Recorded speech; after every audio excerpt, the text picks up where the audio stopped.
Right, hello, good morning and welcome to the show. This is Good Morning Ghana live on Metro TV. It's a Wednesday, the 14th day of July, 2021. By His grace, we're alive and we're here with yet another edition of the show. Our gratitude will go to the Most High God for the rare privilege of being alive. Of course, the opportunity of having another conversation around the top stories making the rounds here in our dear Republic. I'll let you into our panel for the morning's conversation shortly, but let's take a look at the front pages of our newspapers. Daily Graphic. Article 71 Brouhaha. Experts demand national dialogue. Kick against recommendations for first and second ladies. 1.2 million doses of Pfizer COVID-19 vaccines coming. World Bank to release $200 million for Ghana's COVID-19 vaccines.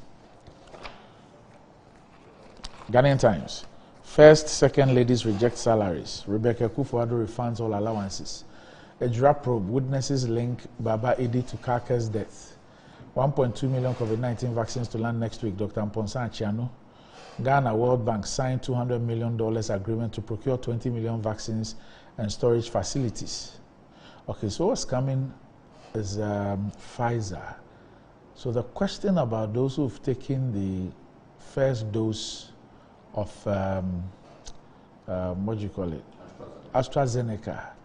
What is happening? They're getting close to 16 weeks since they took the first one. Yeji residents alarmed at spate of armed robberies. Daily Guide. Becky drops 899,000 check. Yeah. Pressure mounts on Lodina. To do what? Opuni to no fate on July 28th. My mom's birthday. Please intercept pistol in fried rice. NSS issues directive to agencies. Ejura probe. I saw Carcass' brother dragging him. The New Crusading Guide. Allowance Brouhaha. Refund completed. Review the prohibition list banning Ghanaian products. Backbin to Nigeria House of Representatives. Maintain Goma East DC. Omahini appeals to Kufuor. TAGG hints of further commodity price increase. If increase in tax import surcharges continue. Suhum MC is too weak to deliver. Residents want her out. The Insight. $5 million bribery allegation. Chief Justice must step aside. NDC. Socialist from Ghana announces the birth of Socialist Movement of Ghana. SNIT to delete 13,000 names from pensioners' payroll. The Informer. Refund of allowances. Don't accept Rebecca's decision. Governance expert. Commentary. Auntie Rebecca, we respect your decision, but no. False fake news spreading portals. Government urge to crack whip. Shortage of cereals threatens poultry industry. As coastal water washes away, Anglogan residents cry. Minister tasks Lands Commission to eliminate bureaucratic bottlenecks in Ghana's land administration system. The Inquisitor. Board chair positions. NPP gurus fight Nana. My father wasn't paid for months. Son of deceased toll booth cleaner. Commentary. When attack dogs fail paymasters. Asabi mourns with Asensu, Nyako at Kumasi. 10 fire officers sharing one jacket and fire mask. The Herald. Pressure mounts on Chief Justice to step aside for an independent probe into $5 million bribery allegation against him. SNIT to save millions from 13,000 inactive pensioners on its payroll. Angry First Lady fires refund note to Chief of Staff but hides bank transactions. Kufuor only paying lip service to corruption fight. Amidu. The Daily Statesman. We are sorry. Kufuor apologizes over military brutalities. NSS directs stakeholders to make payments through Ghana.gov. First Lady refunds 899,097 cedis and 84 pesos allowance. The Daily Searchlight. Double salary saga. Abronya sues Aaron Edriso and others in Supreme Court. First and second ladies reject salaries and allowances. Treat MPs fairly. John Kuma pleads with Ghanaians. Says allocate vehicles to the MP's office. SNIT to delete 13,000 names from pensioners' payroll. The Ghanaian Publisher. Becky refunds 899,000 Ghana cedis allowance. NPP charges Mrs. Mahama to do same. Fertilizer suppliers chase finance minister for payment. I saw Carcass' brother dragging him to the bathroom. Witness. Kufuor begs war residents over military brutalities. The Custodian. It's all over. First and second ladies reject spousal salaries. Allowances refunded. Rebecca and Samira shouldn't have refunded allowances. Shamima Muslim. Preach Akufo-Addo's good work. Obi Amwa to TESCON members. Black African woman makes history in diamond industry. Daily Post. $5 million bribery allegation. Step aside. NDC tells Chief Justice. Arrogance and ingratitude. ASEPA boss slams First Lady Rebecca Akufo-Addo. NDC will resist all attempt by NPP to use technicalities to remove Asin North MP from office. Ofoswan Pofo.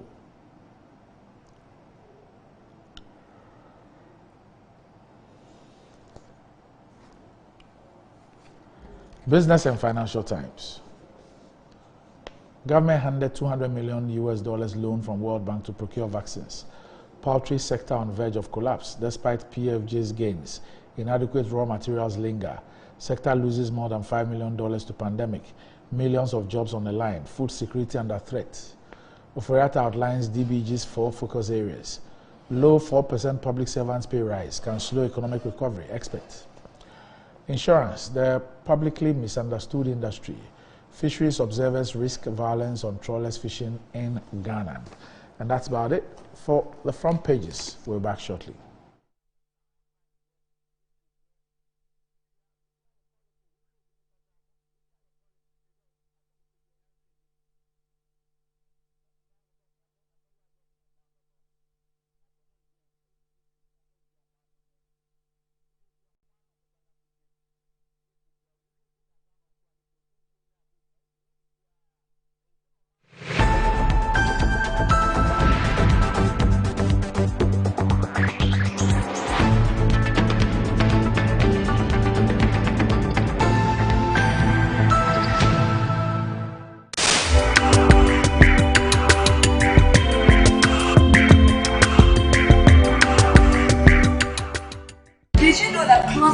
Gets dirty and wet after wiping your sweat or blowing your nose with it. Keeping a dirty handkerchief in your pocket or bag is very unhygienic. Reusing it increases your chances of getting sick from germs. That is why I always use Flora disposable handkerchiefs. Flora disposable handkerchiefs is disposable, thus making it a more hygienic option. It's thick and very absorbent. With 10 tissues in a pack, Flora disposable handkerchief is better than a cloth handkerchief.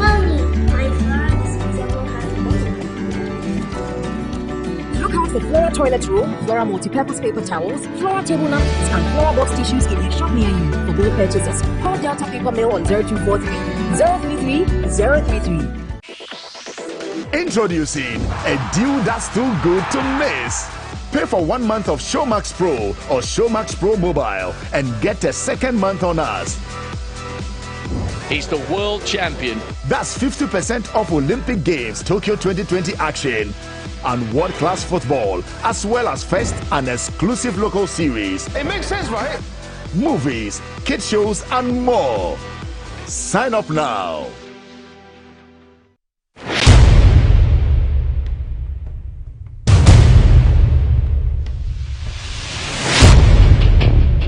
The average human body mass should have at least 60% water for optimal performance in any physical or mental exercise. We can help you maintain it naturally.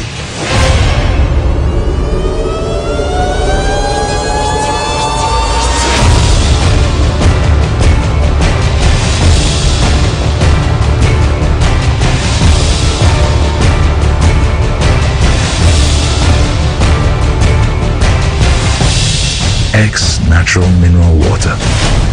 Simply natural.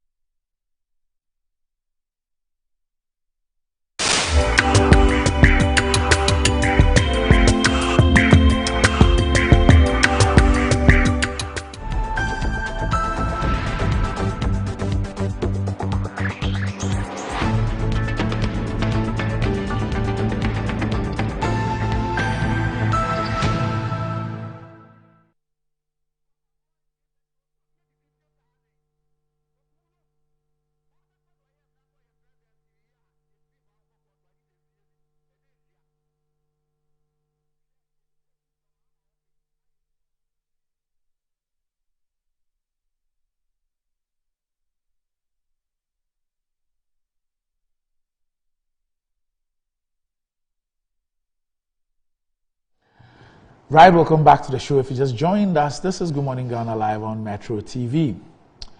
With me on the show this morning is the managing editor of the Inside newspaper, Kwesi Pratt Jr. Kwesi, good morning.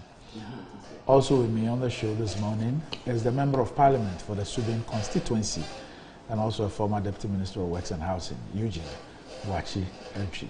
Honorable, good morning. Good morning. Right. Kwesi, I saw something on the front page of your paper. I need education and information on it. An organization birthing another organization. Sounds a bit confusing. It says Socialist Forum Ghana announces the birth of Socialist Movement of Ghana. What's that? Well, it's very simple. About 20 years ago, 4 persons met and decided that socialists needed to participate in the national discourse and to make contributions to the national development effort. Over the years, this number has grown to more than 3,000. So the structures which existed at that time, for the participation in national debate and so on, are no longer adequate.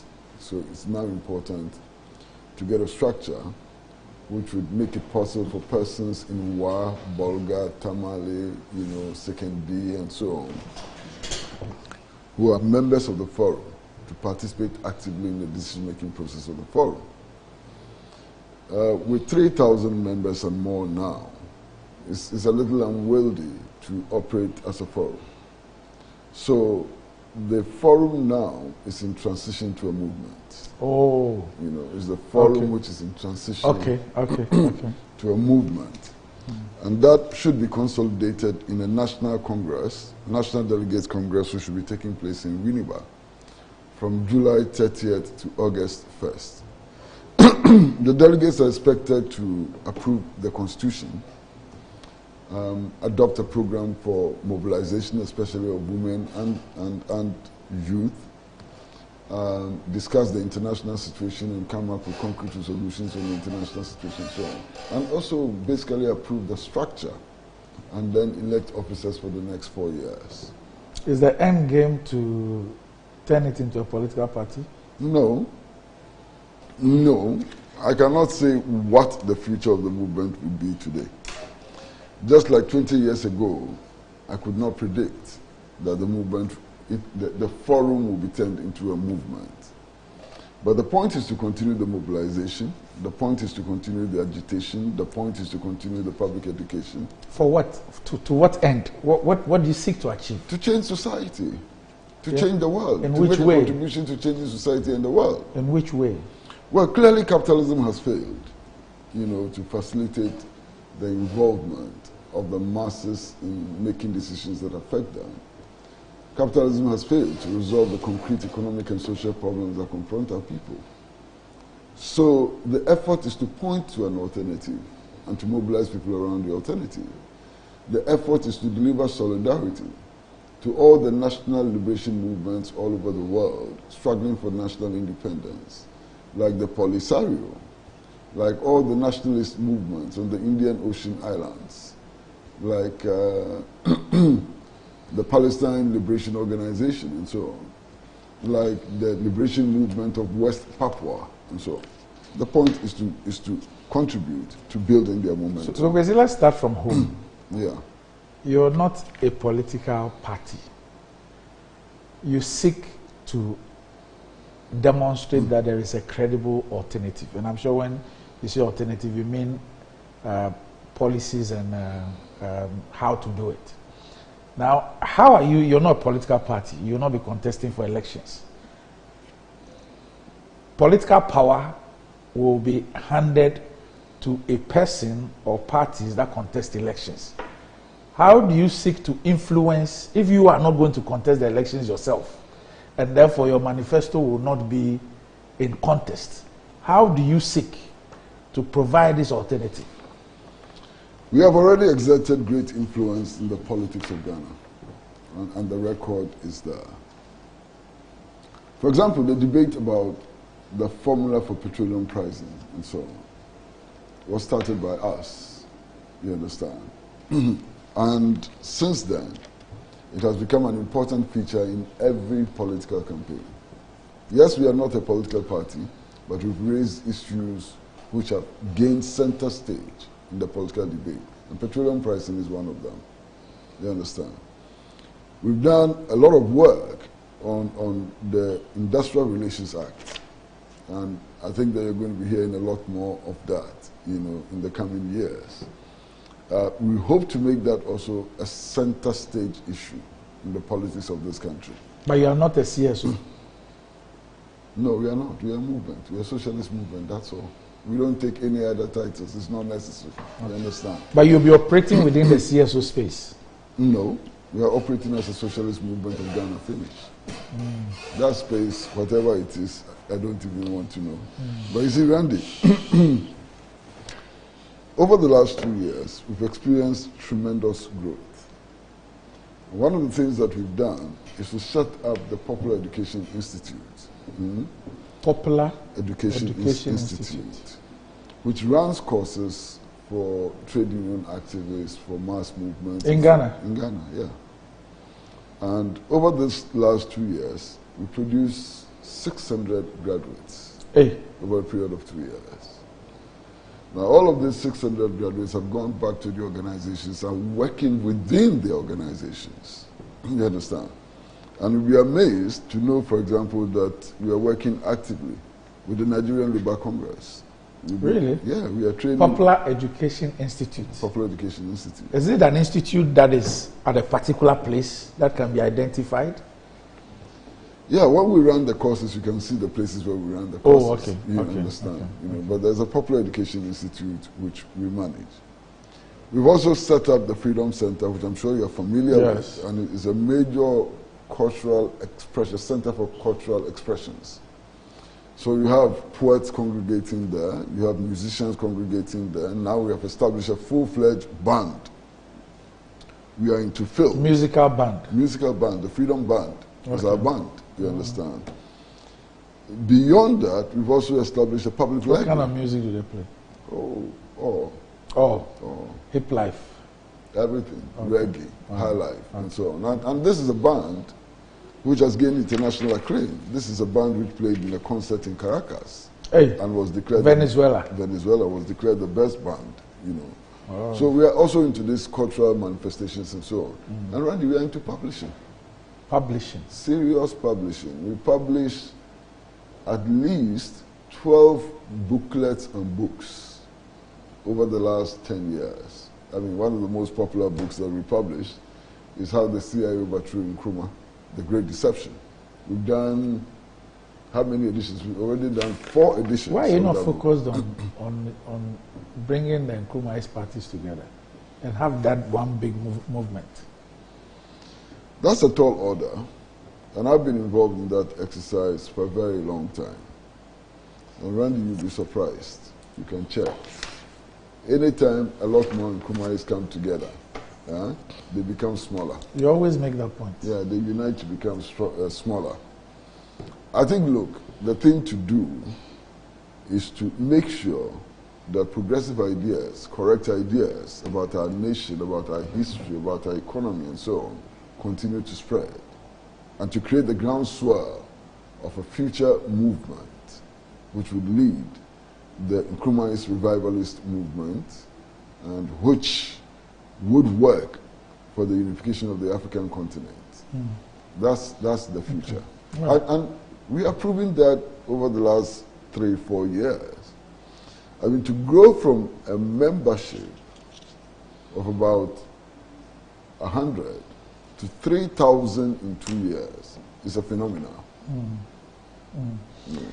All right, okay. Well, Eugene here is an unrepentant capitalist, so we should leave him. His tie and pocket. Yes, but I'll have some few things to say. How No, does not this one about, concern not you? about what Mr. Pratt said, something else. Okay, what's that? To make up for my time. Go ahead. First of all, let me say good morning to esteemed viewers. One day, I think... Only the esteemed viewers. The esteemed viewers, my constituents, they're all part of the esteemed viewers. Everybody watching is part of an esteemed viewer. Don't try and misconstrue it or let them misconstrue it out there. No, that's what I'm saying. I mean, it's possible that the First Lady is not watching. Anyway. So she's not a viewer. Anyway. You always want to draw me into unnecessary. I hear Kumasi was lit this weekend. Very much so, very much so. And the First Lady, I'll talk about the First Lady when we get there, so let me proceed. Randy, I think 3 things have proven to me over the past fortnight that if you allow the institutions of state and the processes to work, this country will be a better place. Especially to all elected politicians and the so-called unelected bunch behind politicians. Why do I say so? First of all, I think we must commend Honorable Dominic Nitiwo, the Defense Minister and the Chief of Army Staff, for the prompt resolution of the issues in Wa. I'm sure my day was made when it came to the House, because I said it here, and that's why I want to also, for fairness, come back and let viewers know that when we mention names here, it doesn't mean that we hate them or we envy them, but we want them to do the right thing. Right? It's my government in place at the end of the day, but when things are done, we must sometimes insulate the president and allow the people that the president has appointed to come and address the nation. And I'm sure what went on, the detentions, the demotions, the trials, and what have you, were a step in the right direction. It took the Army Chief of Staff, I think the General or whatever, Pepra, to go to Wa. The president was also in Wa yesterday to, offer his unreserved apologies on behalf of state for what happened there, what have you. That is the way to go. Then secondly, Honorable Ambrose Derry, with what I've heard, I've been a keen follower of what is going on at the public probe, right? Especially yesterday, things that came out. You see, we should not put every blame at the door of government. If crime is committed, we must deal with the crime, be it MPP or NDC. Well, crime is crime. And yesterday, for the past week or so, what has been going on, taking place, at the public probe, I don't know whether you've been following it. Well, revelations, revelations. And it goes to the core of our society that people think they can hide behind the colours of political parties and misbehave, or to a point of murder innocent citizens and put the blame at the doorstep of government.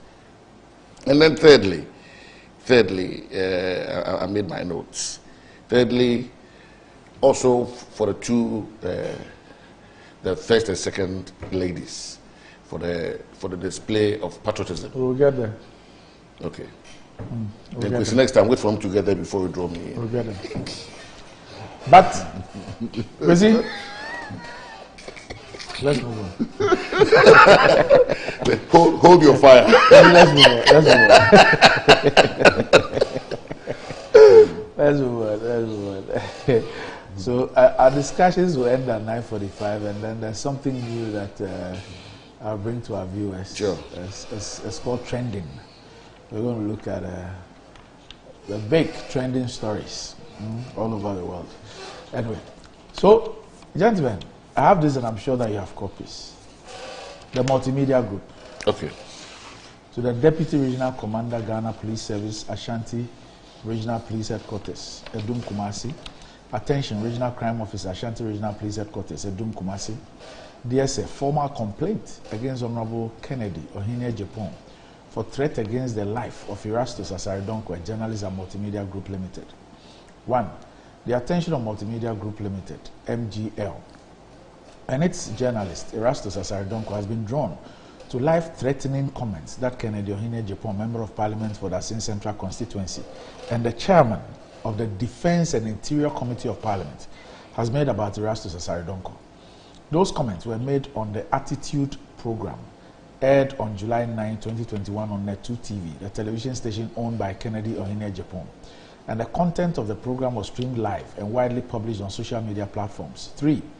In the said video, a copy of which has been attached, the Honourable Member of Parliament is heard raining insults on Erastus Asaridonko. Honourable Ejepong also, A, called for the serious, in quotes, beating of Erastus Asaridonko. B, asserted that we should beat the hell out of, in quotes, Erastus Asaridonko. And C, threatened that if he, Honourable Ejepong, were the President of Ghana, he would have ensured that Erastus Asare Donkor is beaten mercilessly. 4. Honorable Japan launched the above scathing attacks and threats on Erastus Asare Donkor's life because of the journalistic work that the latter undertook during the recent shootings and killing incident at Ejura and his appearance before the Kingsley Kumsin Committee investigating the incident. 5. Sir, you may recall that sometime in the recent past, Honorable Japan issued similar threats against Ahmed Hussein Swale, who at the time had undertaken some journalistic works. Ahmed Hussein Swale was later horribly killed. In the above circumstances, we wish to file this formal complaint of threat by Honorable Japan against the life of Erastus Asare Donkor and request that the complaint is investigated and Erastus Asare Donkor given the required protection. 7. Sir, having regard to the status of Honorable Kennedy Oyeneyi Agyapong, the national security implications of the comments, and the lessons from the recent history of his similar comments, we are by copies of this letter informing the underlisted persons of the content herein. We hope that the contents of this letter will be given the urgent attention it deserves. Yours faithfully, so James Agla, General Manager, Love FM and Shura FM, and Kofi Edu Donfe, News Editor, Love FM and Shura FM. And it's copied to the Chief of Staff, Office of the President, Jubilee House Accra, the Speaker of Parliament, through the Clerk of Parliament, Parliament House Accra, His Royal Majesty Otumfuo Osei-Tutu II, Asante through the Chief of Staff, Minsha Palace, Kumasi, the Ashanti Regional Minister, Regional Coordinating Council Office, Kumasi, the Minister of National Security, Ministries Accra, Minister of Interior, Ministries Accra, the Inspector General of Police, National Police Headquarters, Accra, the Director of CID, National Police Headquarters, Accra. Now, so what exactly did he say? Seriously, it's so annoying. Some journalists answers Obama should beat the hell out of him. The president is like a boy we bad. And the media we are about the law. You are not about the law. But this boy should be beaten seriously. It's so annoying. Some journalists answers Obama should beat the hell out of him. The president is like a boy we bad. And the media we are about the law. You are not about the law. But this boy should be beaten seriously. It's so annoying. Some journalists answers Obama should beat the hell out of him. The president is like a boy we bad. And the media we are about the law. You are not about the law. Right, so that was a statement from the multimedia group, and this is actually what they were complaining about. Kwesi Pratt Jr. Randy, I don't know what to say. Look, everything in the petition of the multimedia group has been confirmed by the media clip we've just seen. And it is worrying for me. You understand? We are living in a country in which the law says that even when criminals are apprehended, in the act of committing the crime, we have no right to molest them, to beat them, to inflict injury on them. This is the law. And then you have a member of parliament who is actually saying that because he disagrees with a journalist, he should be beaten mercilessly. It's not just an MP. He's the chairman of the Defense and Interior Committee of Parliament. Exactly. He said that the journalist should be beaten mercilessly. And that if he were president, the journalist would be subjected to caning. Caning. A big guauno. So, I mean, seriously. This is a country which claims to be a democracy. This is a country in which some commentators say is the light. Is the light. Is the example for other African countries and so on. I'm so scandalized I don't know what to say. Now, I think it's important that this matter is investigated properly. And I would not want to make prejudicial statements. You understand? My little worry is that on this program a few weeks ago, you know, the statement referred to Ahmed Swale. Now, if you recall, there was a similar video a few weeks ago on this program. The Member of Parliament, in an interview with, I think, a Ghanaian station in the US, had said that the police were aware of who the killer of Ahmed Swale is, and that a former regional commander and a current regional commander, and in fact the hierarchy of the police, had given him the identity of the person. So he mentioned the name that they had given him and sought to describe the person. And that he doesn't understand why the Ghana police, with all this information, have not put it out. And that the police claims that anytime this is the worst part, that anytime they are close to getting the person, the police in Accra claims that anytime they are close to getting the person, their colleagues in Kumasi leak the information to the person and he manages to escape. These were allegations that he made. So one, that the police is aware of who killed Ahmed Swale. That two, the police itself had disclosed the identity of the person to him. That the police claims that their counterparts in Kumasi always alert this said person, so he eludes the police. And that the police have not made this disclosure public, and his name is being tarnished anytime the Ahmed Swale issue comes up. A week or so ago, 2 weeks or so after he had made a statement at a press conference, the CID commander, the CID boss, had a test, it is not true. And that was the end of the matter. A member of parliament, who's chairman of the Parliamentary Select Committee on Defense and Interior, says that a journalist who was murdered, who he has been linked to, he's so upset about the way his reputation is being tarnished. And he says that he's upset because the Ghana Police Service is aware of who the murderer is. And the Ghana Police Service, through a former regional commander and a current regional commander, have told him and given him the identity of this person. And that they claim that anytime they want to make a move, Ashanti region informs the person and he loses the police. And so he's been forced to come out with that disclosure because the police is not doing the right thing and its reputation is being tarnished. And all we heard was after 2-3 weeks of this issue, there's a press conference by the CID. The CID commander only says that it is not true, and he ends it there. Where else will this happen? Well, it happened in Ghana. Unfortunately, this is the circus which has become Ghana for all of us. I mean, some of these things, as Randy rightly says, would not happen anywhere. Even in the parts of the world where we claim that governments are authoritarian and so on, this would not be allowed to pass. But in Ghana, it passes. You understand?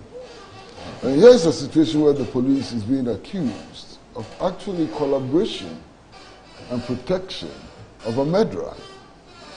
The police is actually being accused of collaborating with a murderer and protecting a murderer and so on. And nothing happens. Nothing happens.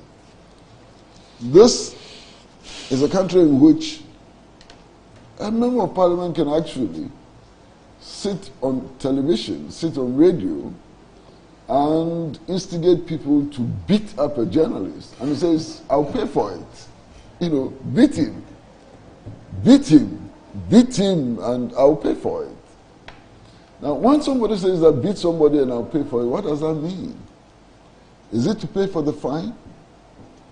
Is it to bribe those who are going to be investigating the matter? Is it to bribe the judiciary when the matter gets to the court and so on? I mean, this is a very weird situation. Exceedingly weird situation, you know. And we cannot allow this to continue forever. Then there's the case of also how we handle persons in power and how we handle persons outside power. I mean, as we speak, there are some opposition elements who are facing trial for statements they allegedly made which threaten individual security and so on. This would never go to trial. I mean, if you know the trend of what has been happening in this country, I don't think that this will ever go to trial. You know, and that's the most unfortunate part. And we should treat citizens as equal. I mean, the principle of the equality of citizenship is lost in our country. And I'm very deeply worried by what is happening. One of the other things that we need to look at is that Ghana's rating on the Press Freedom Index has been dipping consistently over the last 5 years. You know, it's dipping. Somebody must be asking, why is it that Ghana is dipping on the Press Freedom Index? What is happening which is causing that dip?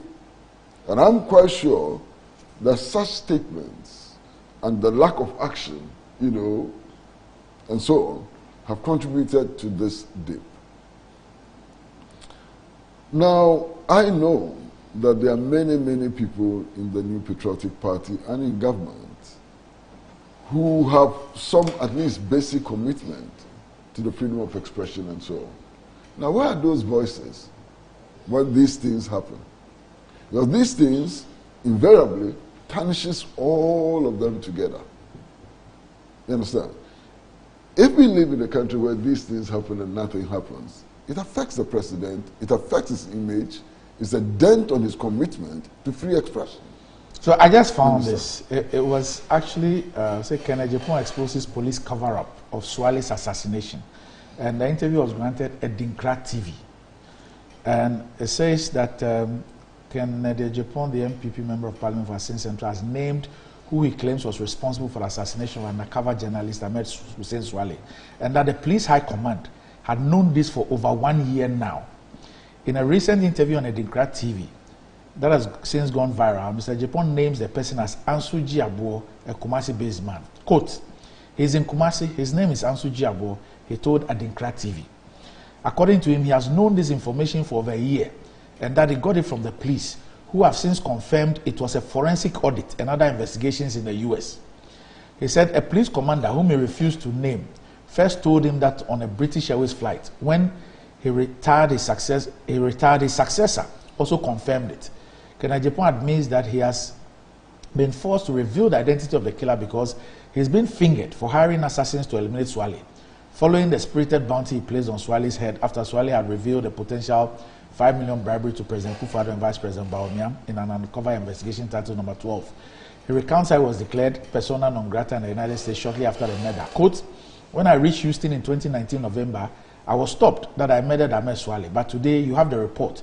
You know, what is most painful about this is that they told me to exercise patience, and that the guy, his name is Ansuji Abuo, today you are privileged. They've shown me his pictures and told me to be patient over 1 year. Apparently, this assassin on the loose is on the payroll of some powerful individuals within the security architecture of the country, because Kennedy Agyapong said his contact in the police service told him that every time they plan a swoop on the killer's hideout, he's immediately given a tip-off from the police hierarchy and he slips through the net. Quote, the last time I threatened to mention his name, they told me to be patient, that they had brought a forensic report from America and that the report is ready. It's over 4 months. I cannot continue getting that accusation, humiliation, embarrassment everywhere when they know the killer. End of quote. This implies shows the police has been intentionally petting the murderer, a thing that fell in line with the general theme of his interview, which was on the view that somehow when a police officer is killed, the constabulary manages to arrest him quickly. But when any other person is killed, the perpetrators are never arrested. Quote, why is it that when a Ghanaian kills a police officer, he is quickly apprehended, but same Ghanaian kill a civilian, he's never arrested? Why? That is why I'm saying that when I go, my committee will invite a minister. Mind you, he's the chairman of the Defense and Interior Committee. He says, and listen to the sad story they told me. They showed me his picture. Some tall guy from his back. Anytime they find his location and tell Kumasi police, by the time they get there, the guy would have been alerted and he will run away. What can anybody add? You understand? What can anybody add? I mean, these are serious allegations against the police hierarchy. And he's not just talking about the commander of the Ashanti region, so he's talking about police hierarchy in Accra. And the fact that an alleged criminal has them on his payroll. And this is so damaging to the image of the police service. And it is so strange that the police has reacted rather surprisingly, meekly, so meekly to these allegations against them. I mean, how can this happen? Okay, so my producer just informs me that she actually has that video.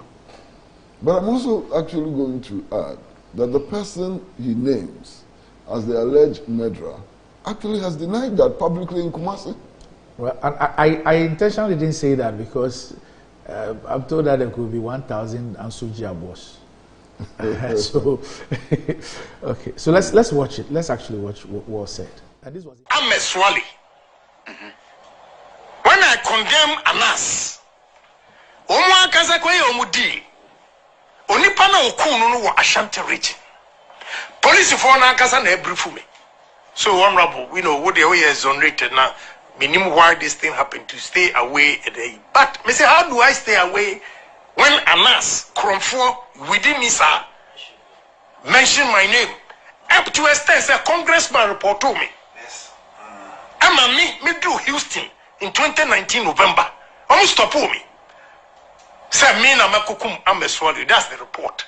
Now and you have the report. You know.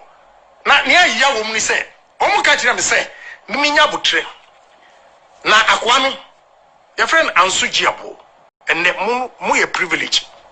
We a privilege. You are the first. A shame before. Mr. Okumasi, your friend Ansuji Abo. Yes, you are privileged. Make Ansuji Abo. Ansuji Abo. Yes, yes, Ansuji Abo. And a police phone in the mouth. Yes, and in the pictures are cheering me. Seminya Butre over 1 year. Exclusive. Over 1 year, and my name is up there. And here the sad story they told me. My brother, with him, almost say, almost in the picture, say some tall guy. Now, anytime one the location, my information to Kumasi police, no my letter no Kumasi police. Yes, I'm telling you today. The name the police here or and I don't give a damn because it's my reputation on the line. Right. Ansuji Abuo, let me repeat again.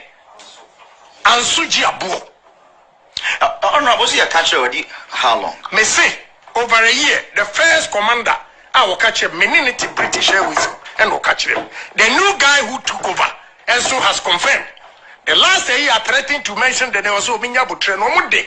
Forensic American report to Inaba. They are working on it. It's over 4 months. I cannot continue getting that embarrassment, humiliation, accusation everywhere when they know the killer. I'm a Swally. When I condemn Anas, Omwa Kazakwe Omudi, Onipano. All right, so that was the interview granted at Dinkra TV, and you heard all the things he said about the Ghana police and the murder of Ahmed Swally. We'll be back shortly.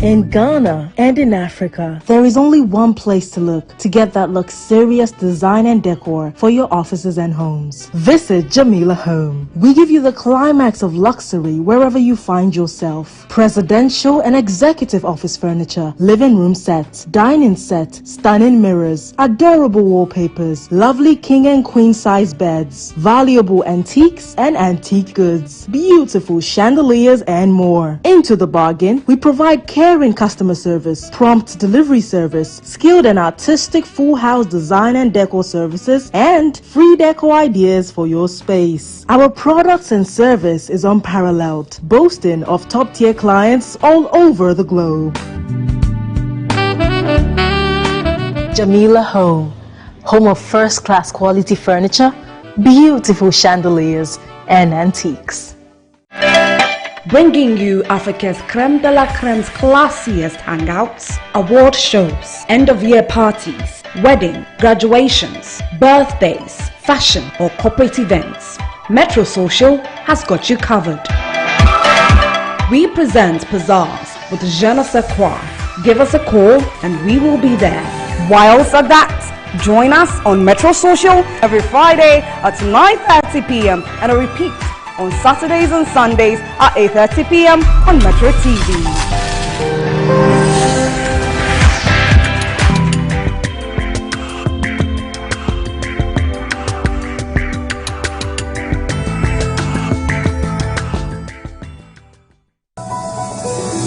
Are you tired as a consumer in Ghana when it comes to issues that confront you as a consumer? Worry no more. Kofi Capito, I'm here to give you the information, all that you need to make sure that your right is protected as a consumer. We have too many laws and agencies that should protect the rights of the consumer. I'm here to give you the information that will help and assist you to get goods and services delivered to you without any worries. Watch The Capito Show on Metro TV.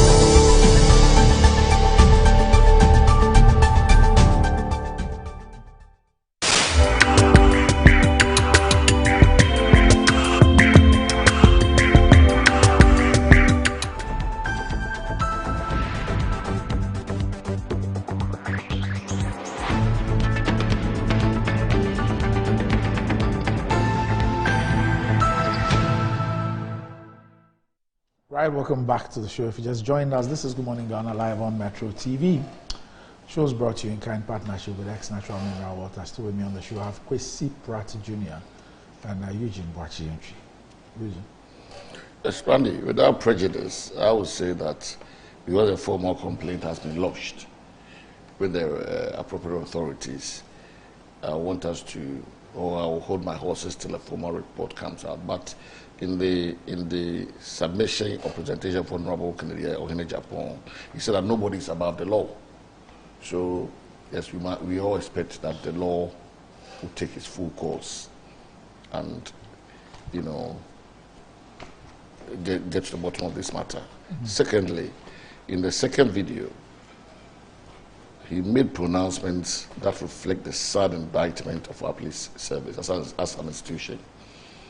If really, and I hope the IGP, the Minister of Interior, and now Kennedy Japan is now the chairman of the Parliamentary Select Committee on Defense and Interior, a very huge committee when it comes to the work of Parliament. We need to interrogate the matters, because these are very serious matters. If we have criminals in suits, they ought to be fished out. And the IGP must be the first person to lead a crusade to fish these criminals out. Because it's very worrying that you get intelligence to pick up a suspect in such a heinous crime, and the information gets leaked out. That's if allegedly what when Honorable Kennedy Japan is saying it's relating to Roma. It was as it stands, it's an allegation, right? But I'll expect the police service to take urgent steps to get to the bottom of the matter.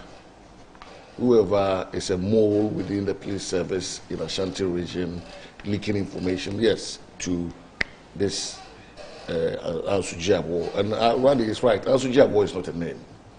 It's like saying you are looking for Abe or Entry. It's not a name. So that too ought to be interrogated. But we expect the IGP, the Minister of Interior, and him in Japan now, as chairman of the Parliamentary Select Committee on Defense and Interior, to lead a crusade to really get to the bottom of it, because we need to find out the real perpetrators of the crime against Amber Swale. It's a dent on an image as a rule of law country. You know, Eugene, for the life of me, you see, and I don't know why the Ghana Police Service keeps doing this. For the life of me, this Ahmed Swale thing has gained global attention. It's been a blot on even the government of the day. Because like the MP said, he's always linked to it because of utterances that he made. In fact, in this petition about Erastus Asare-Donkor, you see a reference to that. And then, this man who is not just any Joe walking on the street, a member of parliament, chairman of the Parliamentary Select Committee on Defense and Interior, makes this statements about the police, that the police for over a year have had knowledge of who the murderer is, and that the murderer is here in Ghana. And they are failing to act. And that they showed him the murderer's picture from his back. They've given him his name. They have even told him that anytime they make a move on him, the guys in Ashanti tip the guy off. So why can't guys from National go and pick him up? And that, I mean, they were able to go and pick up the Ashanti Regional Security Commander. No. Well, I'm just going by what you are saying. Yes. If the information is being leaked, you see, these are also, we can all look at it with dispassionate. But I'm saying that if when such allegations are made, the National Security, and all we hear, there's a press conference, and the CID commander says it's not true. It's not true, saying. Well, Randy, what I'm saying humbly is, if they feel or they think that information is being leaked to the suspect, they should stop it. And guys should move from National and go and swoop on this guy and arrest him. You see, first of all, the Ghana, unless they are just taking the Ghana Police Service deserves to tell the people of Ghana that, one, the statement made by the Member of Parliament is true or false. Yes. If it is true, how come that you've known who the murderer is, and for 1 year you've not been able to? If you told him that you sent forensics to FBI and America, is it true you did that? Have you received the results? What did the results say? How come? And if you said that your people in Ashanti have been tipping the guy off, what have you done about that? If it is not true, what are you doing about it? If the statements are not true, what are you doing about it? Because this publication is gone viral everywhere in the world, the video and everything. And Andy, don't we have a forensic lab in the country? Well, maybe it is possible that there might be a reason why. I mean, all the point I'm making is that such statements cannot be made in May. And from May to July, nobody is dealing with this issue. Could I have made this statement and... Well, Honorable, my advice to my honorable colleague is that these matters are not to be put out in the public domain. How can anybody take the police service serious? I know it's difficult for him because, like Wiley said, he was stopped in Houston, right, because of the Ameswale incident, right, and he, rightfully so, he thinks that his image is being tarnished by some utterances that were made leading up to the murder of Ameswale, and in a way, he wants the police service to get to the bottom of it, and you can see from his frustration and what have you. But the way to go is always collaborate with the police, because now it's like Honorable Kennedy Japon is fighting with the police service because they think that, there's this kind of inertia on the part of the police for failing to arrest the suspect or apprehend the suspect. And on the other side, the police might always say, okay, there's nothing in it. Maybe it's not the one we are looking for. But these matters ought to be fully interrogated and addressed by the Director CID, COP, Ken Yeboah. But just say, oh, it's not true. Come on. I mean, what is not true? If it's not true, give us the reasons why it's not true. You just can't say it's not true and walk away. Because people are thinking, people are watching, and people are discerning enough to see the posture, the demeanor of Ken Yeboah and Kennedy Ohene Japon, and say, oh, we don't believe the CID chief, or we don't believe Kennedy Japon. So you must come up with a full fact and say, look, Kennedy Japon has said ABCD. We, the police service, are also saying ABCD, and that makes Kennedy Japon's case, untrue. And then we can all begin to move from there. But we cannot be having Kennedy Japon saying one thing here, the police saying it's not true. They just end it at that. We're talking about a life lost. And something ought to be like, not just an ordinary life. It was a journalist who was involved in a scoop of the century, I would say, whose life has been taken away. And we all want to get to the bottom of it because it's a dent on our country's image, as well as journalism in our country. And now look at people needing protection from police and what have you. It's all cost to the state. And if Ken Yeboah has facts to challenge what Kennedy Agyapong is saying, he must bring them out. And can all take it from there. Because, you know, like I said, institutions must be allowed to work. The processes must be followed. And if they can't be followed and people must make way, they must make way. Well, that's what we can say. But without prejudice, we can't go into the details of Erastus, a very good friend of mine, you know, very calm, mannered. But you saw the video. Which video? You saw what the MP said. No. I said we cannot go into it because there's a complaint. To the police? Yeah. Oh, yeah. So we must wait for the report to come out. He must have his reason for saying so. He must have his reasons. Yes. So let Randy. Can there be any reason? Randy, but you can see where I'm coming from. So bear with me. Okay. Yes. Obviously, we can all see where you're coming from. It's not difficult to see where you're coming from. And to be honest, I wouldn't want to be in your position this morning. So we can understand. Yeah. All right. 5 million bribery saga. Step aside for strike to probe or public inquiry. NDC to CJ. Chief Justice must step aside. Front page of the Insight. And the opposition NDC has called on Chief Justice Eni Yeboah to step aside while investigations are conducted into his alleged involvement in a $5 million bribery scandal. Chief Justice Eni Yeboah has denied ever demanding or receiving any bribe from one Ojedom Obrenu Kwesi IV, the plaintiff in a case at the courts. This followed an allegation by a lawyer, Mr. Kwesi Afrifa, to the effect that Ojedom Obrenu Kwesi IV had told him, Kwesi Afrifa, that the CJ demanded a bribe of $5 million to help him get a favorable outcome at the courts. The CJ has thus ordered the CID probe into the matter.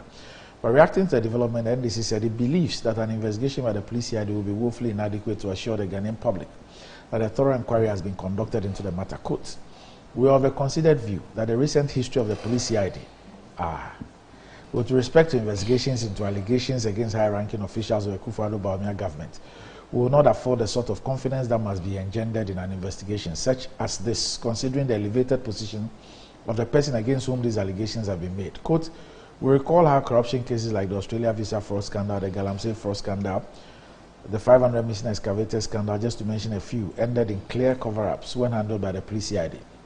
The magnitude and gravity of this matter calls for utmost transparency and confidence building, which the CID cannot master at the moment.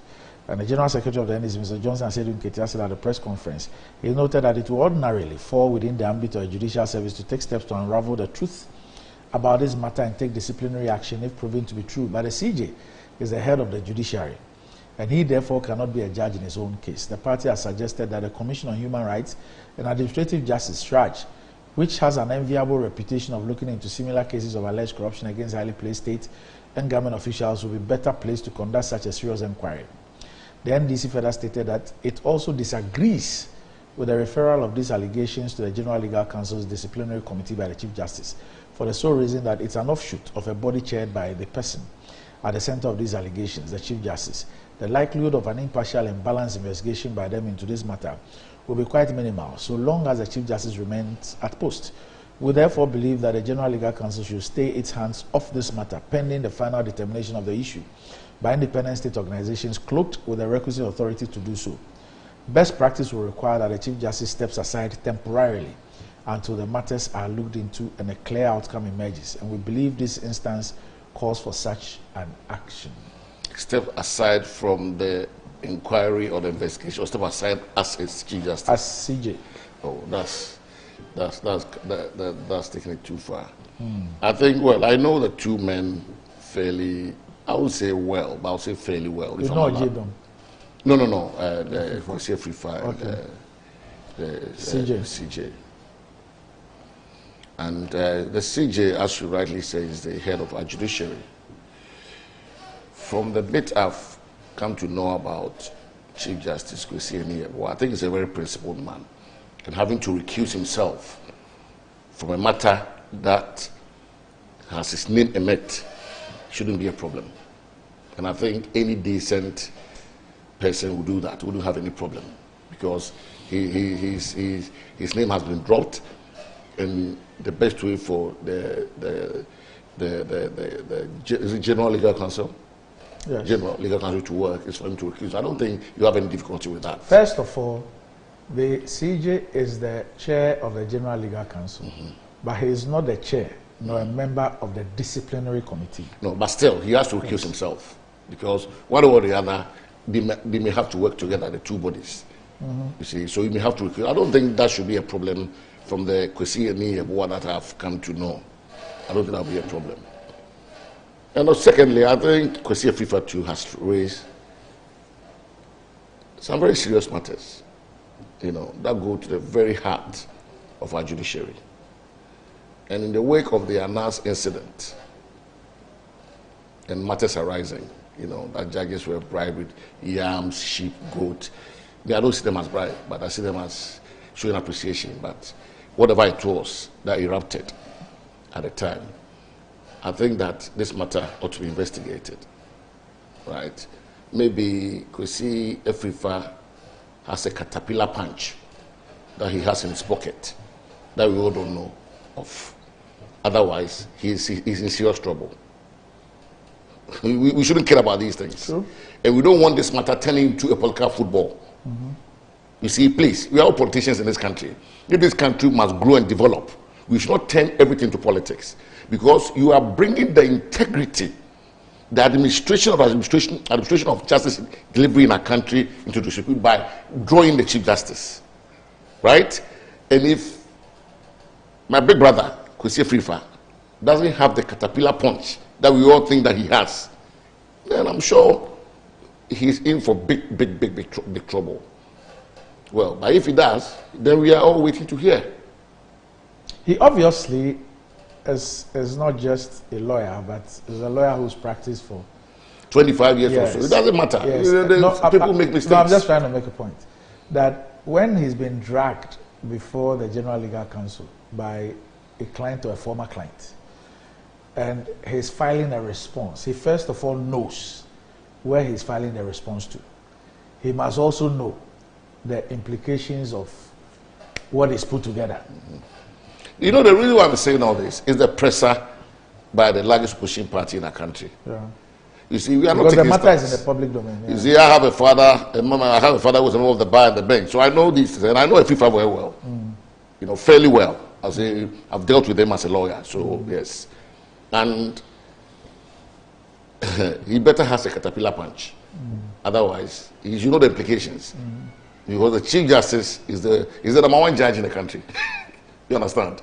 A whole republic. And if he doesn't have the caterpillar punch to really crucify or finish off the Chief Justice, then I'm sure that his career will be in some form of trouble. You must understand that, because it's not an easy thing. Because serious allegations have been made. $5 million. Chief Justice of the Republic of Ghana. Blah, blah, blah, blah. And we must look at these matters very carefully. That's what I'm trying to say, that we should not just jump on a bandwagon and side with Afrifa when we don't know the full facts. But to go to the extent of saying that his Lordship Justice Kwesi Eni should step aside as a Chief Justice, that I fully disagree.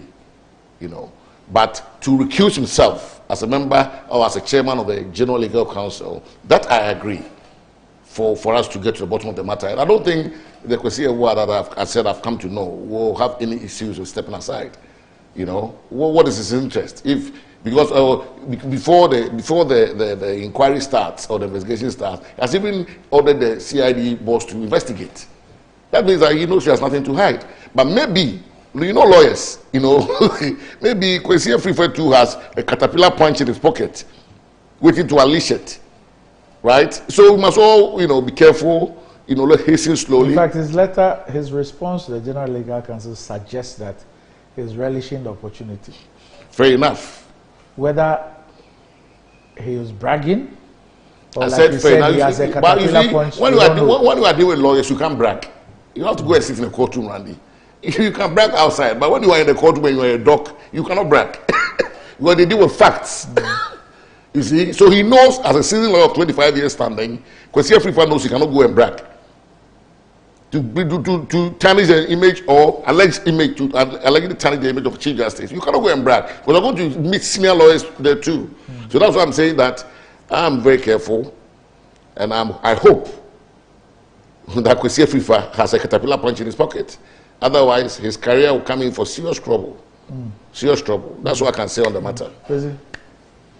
Well, I don't see why lawyer Kwesi Afrifa needs to have a caterpillar punch. I don't Why? see that at all. He has not personally made any allegation against the Chief Justice. He hasn't. What he has said simply is that his client had informed him of something that happened between the client and the Chief Justice. Should he not have evidence of that? We see. Hold on.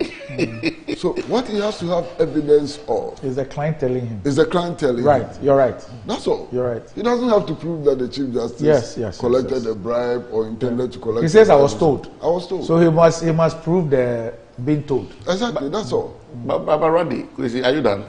No. Oh, he just. I was just going to add something to what he just said. Okay. If you say, if you tell me something that Randy went and murdered somebody last night, and I go and blow the whistle, you are not the one who's going to be asked to come in. But usually within the context of Kwesi Afrife's allegations, let's contextualize it. He didn't get up to go and hold a press conference. Sure.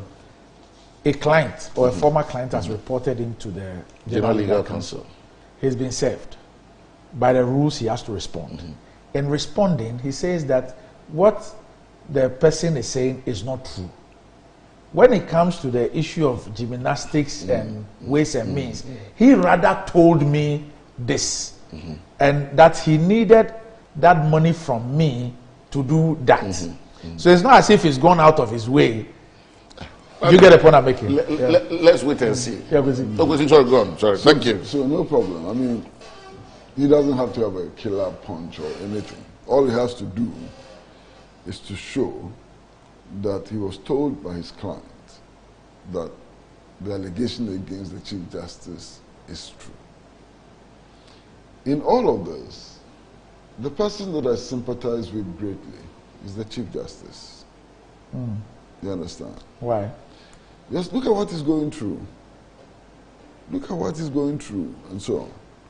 And at the end, it may be, and I'm choosing my words very carefully, it may be that no proof may be found of the allegation. And yet, his reputation would have been destroyed. And destroyed beyond repair. Look, this allegation has gone very, very far. And how he's going to extricate himself from this, even if it is established that there is no proof, there are some people who will still believe this. You understand? And yes, as everybody is saying, the National Democratic Congress, as Eugene has said this morning, there's the need for an impartial investigation into this allegation. Now, how impartial can investigation be? The investigation must be carried out by a body over which the Chief Justice has no control and influence. And that's a principle. Of course. Okay? The Chief Justice... That's a question of FIFA, right? Yes. The Chief Justice may be a gentleman, he may be an honest man, and so on. For as long as it can be demonstrated that he has influence over or power over the body which investigates the matter, the investigation's results will be doubtful. So it is in the interest of the Chief Justice himself to make sure that a neutral body investigates this allegation.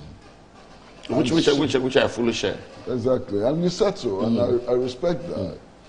And so far, it would seem to me that one of such neutral bodies could actually be SHRAJ, the Commission on Human Rights and Administrative Justice. You don't want the General Legal Counsel to look into it. You want an independent body to look into it. Exactly. That will help the Chief Justice. It will help all of us, and it will help establish, yesterday I was raising the issue about the General Legal Counsel's angle. I still can't come to terms with that. And why I said so was that the General Legal Counsel, of course, is supposed to look into breaches of ethics and codes for lawyers and all that. Now, what we are discussing in public today is a response to a petition filed against a lawyer. How that constitutes misconduct or a breach, I fail to see at this point. Yeah, I agree with you, you know. And then, you see, Master, this matter is troubling. Very delicate. You know, it's troubling because people's reputations are at stake. You know, people's reputations are at stake. And when people's reputations are at stake, we need to tread cautiously. Yeah. But whatever it is, I still insist that it's in the interest of the Chief Justice to make sure that a completely neutral body investigates this matter. Now, we are operating on the basis of the principle of separation of powers.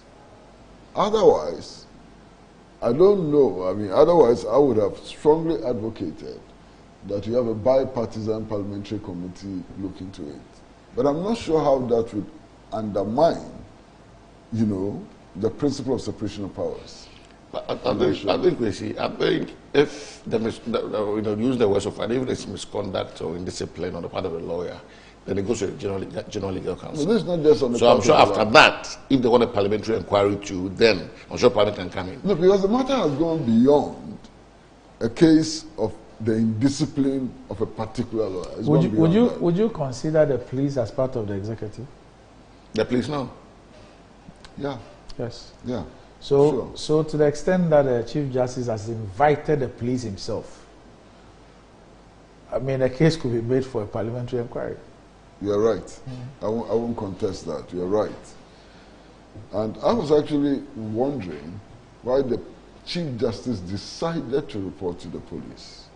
I was really wondering. Maybe a criminal component. You know, bribery there's a criminal aspect of it. Matter, so he wants them to investigate that. So he wants the police to investigate him? Yes. Investigate the whole matter. Investigate the allegation of bribery, which is a criminal matter. No. The alleged crime is supposed to have been committed by the Chief Justice and the Chief. Yes. They so far are the suspects in the matter. Yes. Okay. So is he inviting the police, and the police only investigates crime? Yes. You understand? Yes. Now, this is a time when the General Legal Counsel would also have to look into the matter. What is the point of inviting the police to investigate? Because you see, the General Legal Counsel cannot look into the criminal aspect. They would look at the ethical conduct of the lawyer, just the lawyer. You know, you and I cannot be taken to General Legal Counsel. They don't have jurisdiction over us. We are not lawyers. So they can only be looking at the conduct of lawyer Frifa. But they can also be looking at the conduct of the Chief Justice as a lawyer. But that's not before them. That's not before them. That's not an issue. They have a specific matter. No, the letter which lawyer Afri you mean the CJ's has actually put the matter before the General Legal Counsel. He's written to the General Legal Counsel. Yes. And he says this. But he is responding to the Chief's petition to the General Legal Counsel. And he has brought matters involved to the attention of the General Legal Counsel. Of course. If the General Legal Counsel upholds the story of lawyer Frifa, he walks free. Yes. If he doesn't, he's likely to face disciplinary action. Yes. You understand? Yes. So whatever it is, the matter of the bribery has also been put before the General Legal Counsel. But they don't have jurisdiction. In a way, but they cannot be investigating it's in crime. A bribe. You have a remit.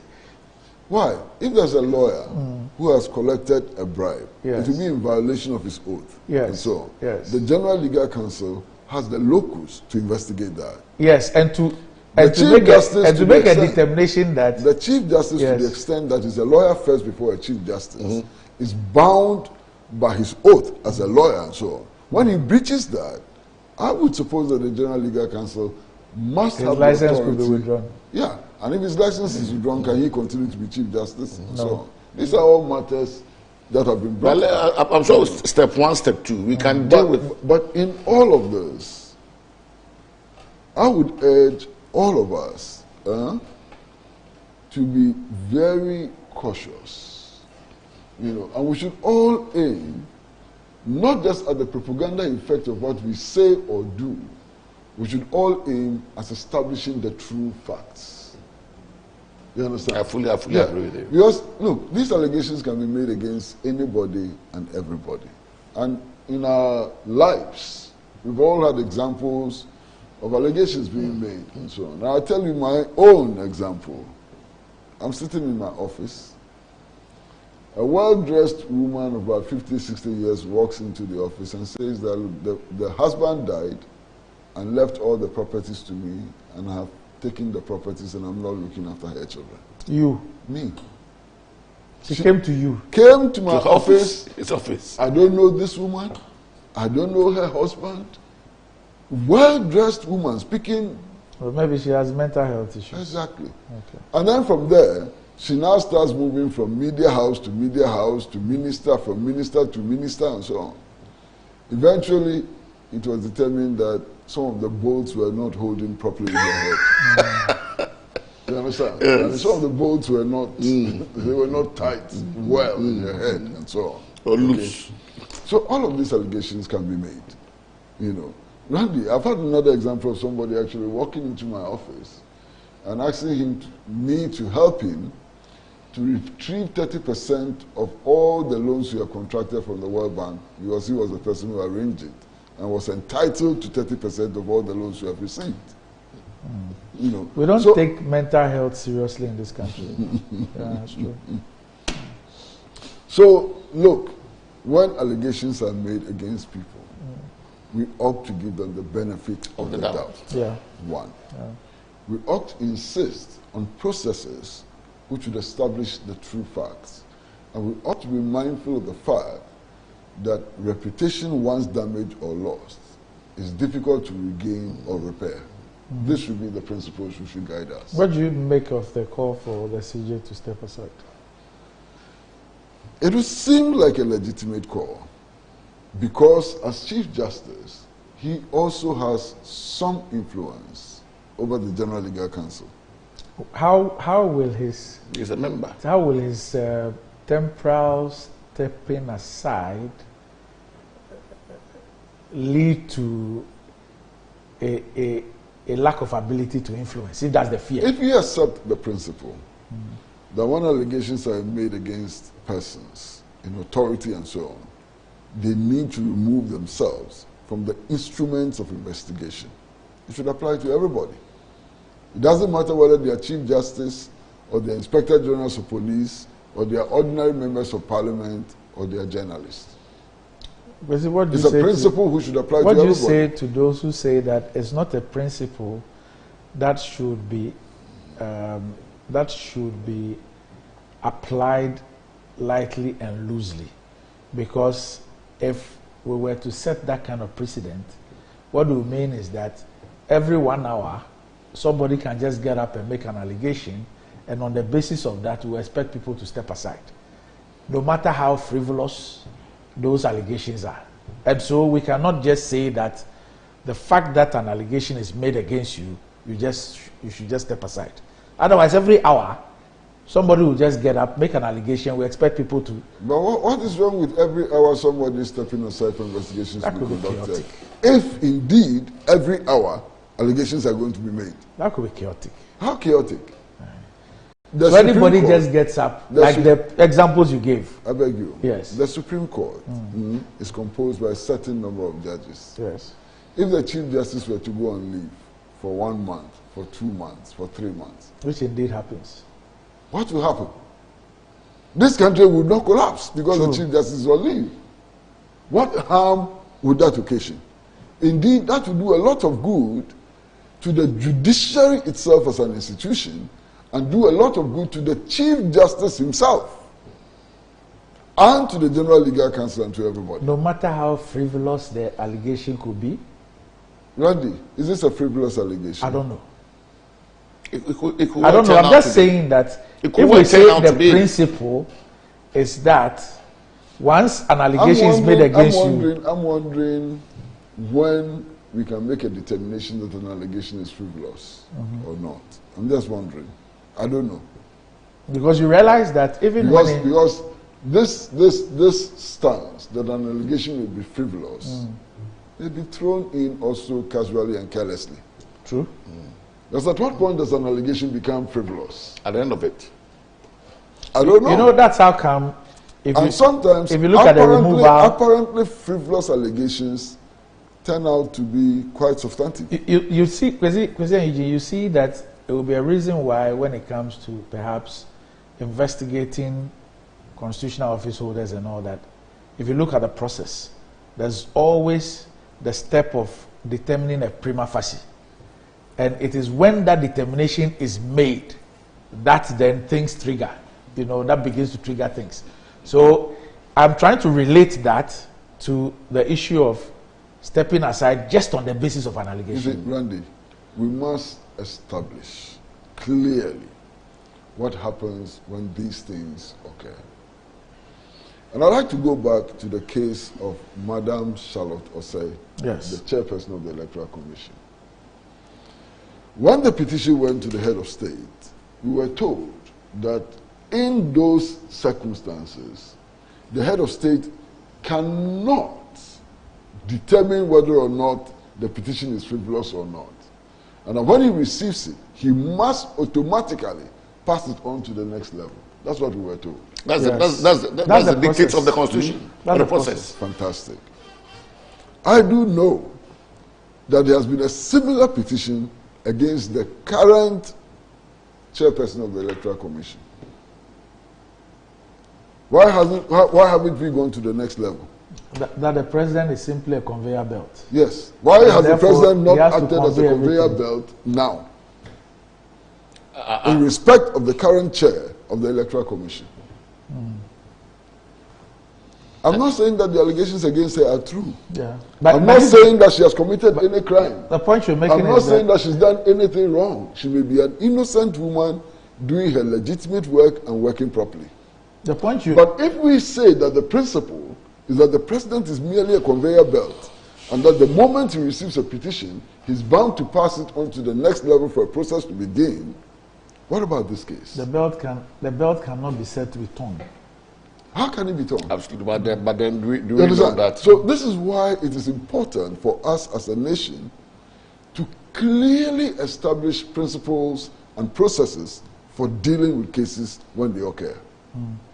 But what the example you give is an example which is not about processes not being present, but it's about our consistency and honesty in dealing with those processes. That if you say that you are merely a conveyor belt, in the case of Madame Charlotte Osei, you cannot be an inspector of the belt when it comes to somebody else. Because the impression you're given is that, by operation of the Constitution, as for me, once I receive, I just have to forward. No, but what do we know for a fact that if there is indeed a petition against Mrs. In fact, from when CJ Sophia Akufu was there, this friend of mine, bring your name, former NYA deputy, Prince Derek Ejay.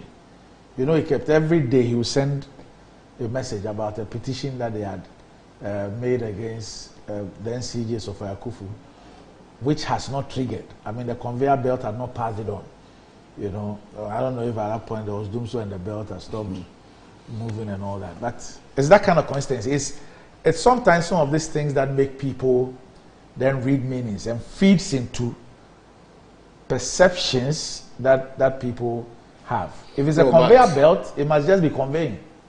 Yes, but then, anyway. And let the next stage then say that no prima facie, and therefore we can go into it. Of course.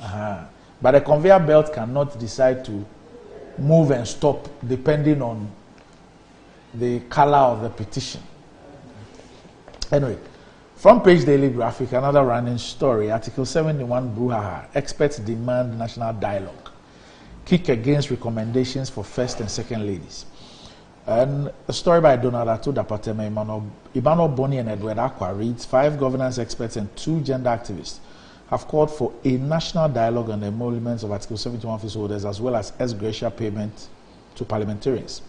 The experts and activists also kicked against the payment of salaries to first ladies and wives of vice presidents. Okay, so, you know, this correction has been made to me the last 20 years. But for some reason, I find it comfortable saying second lady. That is wife of the vice president, not second lady.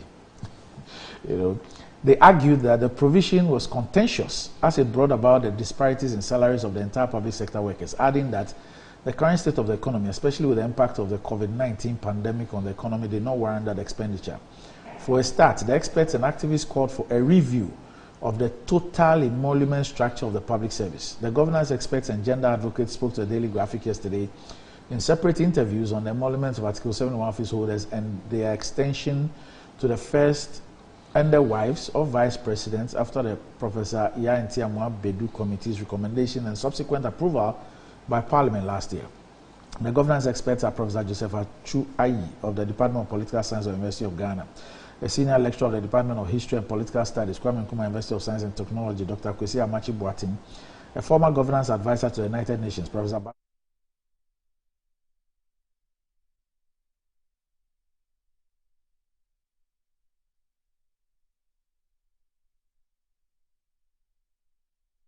an academician and author, Professor Techiwa Menu. And last Monday, Mrs. Rebecca now Kainko Akufo-Addo said in consultation with President Nana Addo Dankwa Akufo-Addo, she has decided not to accept any monies that have been allocated to be paid to her, pursuant to the recommendations of the Emoluments Committee. She said she will refund all monies paid to her as allowances from the date of the President's assumption of office, that is from January 2017 to date, amounting to 899,097 cedis and 84 pesos.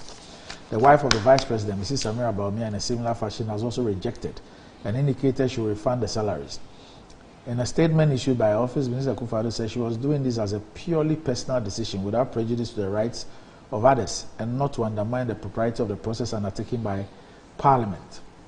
Okay, so the paper then gives a background, refers to Article 71 office holders, actually gives us a list of who they actually are.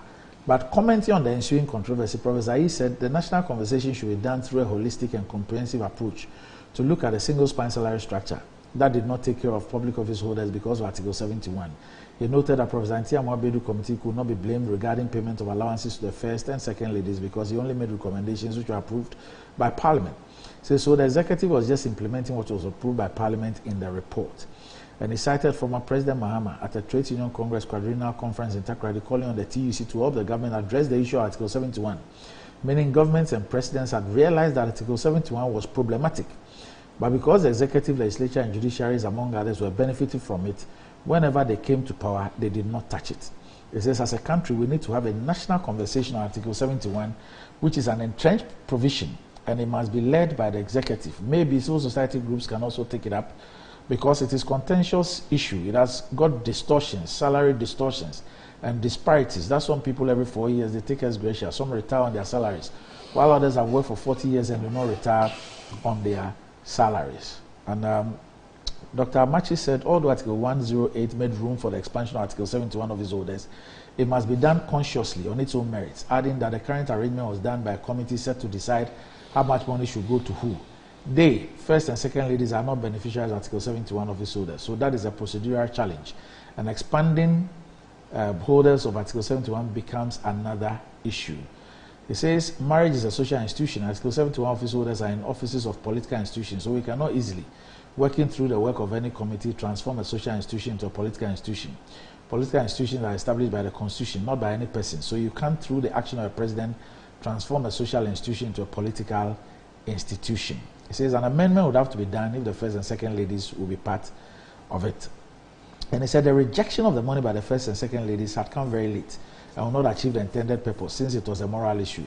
Moreover, he said rejecting it on the basis of public outcry was worse since they are taking it only to refund it late after public reaction. If you are not taking it because the owners of the money are not satisfied with the arrangement, then it's problematic. You wanted everybody to keep quiet so that you take the money. No? So it goes on and on and on and on. Okay, so for the female, the gender activists who were interviewed, both Dr. Kokapia and Professor Menu opposed the issue of paying salaries to the first lady and the wife of a vice president. They concurred that the two were not public officials and therefore could not draw salaries from the public purse. At best, what could be done for them was to ensure that they were comfortable to attend public programs by giving them fueled cars, security, and some stipends for their wardrobes. And Dr. Kukapia said the first ladies should not be paid as their positions were not of an elected office. Said the attendance to public programs should be catered for. She supported the refunds of the payment by the first and second ladies, saying the payment should not have been done in the first place. And Professor Menu questioned where the Professor Ntiamu committee got a legal basis for the recommendation. Right, Kwesi? Well, I think the matters are very, very clear. You know, as at now, they're very clear.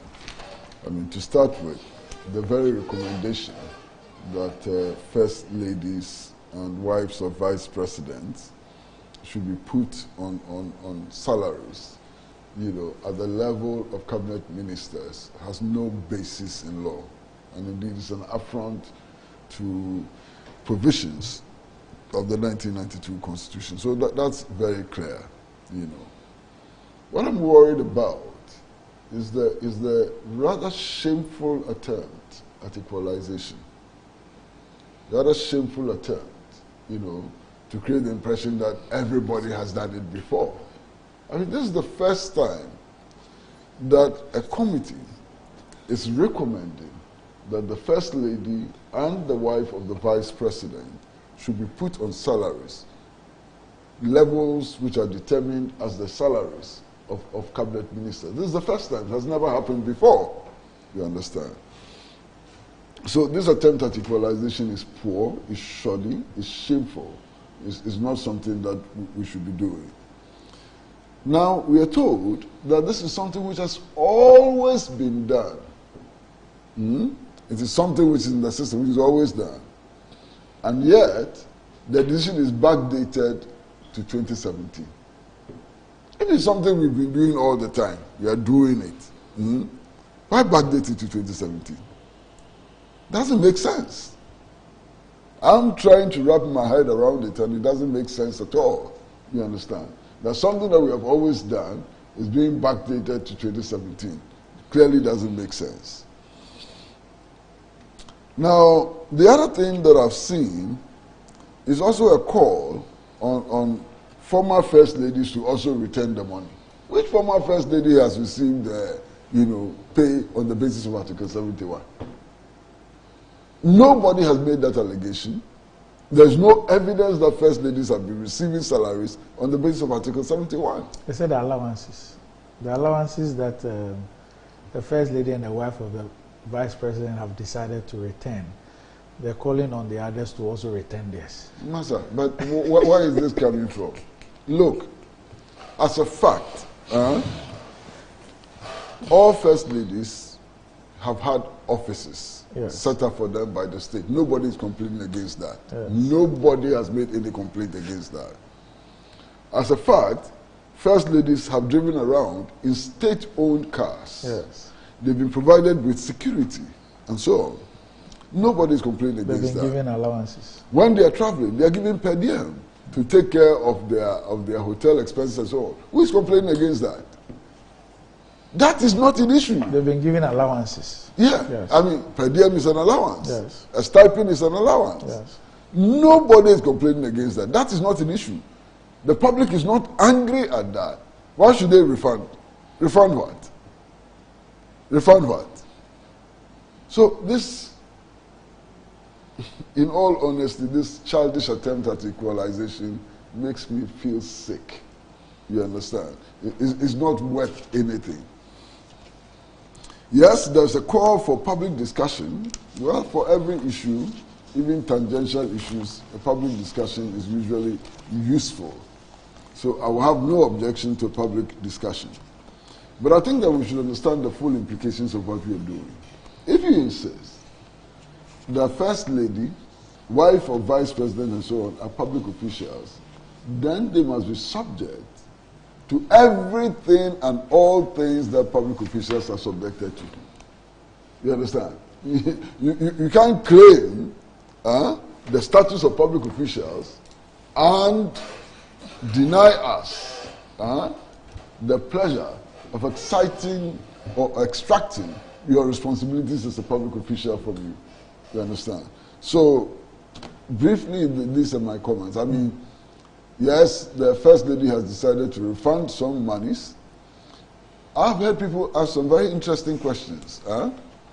That if indeed she had the capacity to mobilize all these monies in days, then where is the need for the money? Or maybe she never touched the money.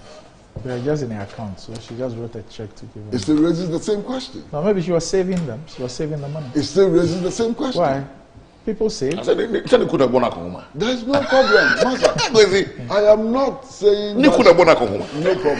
Whatever it is.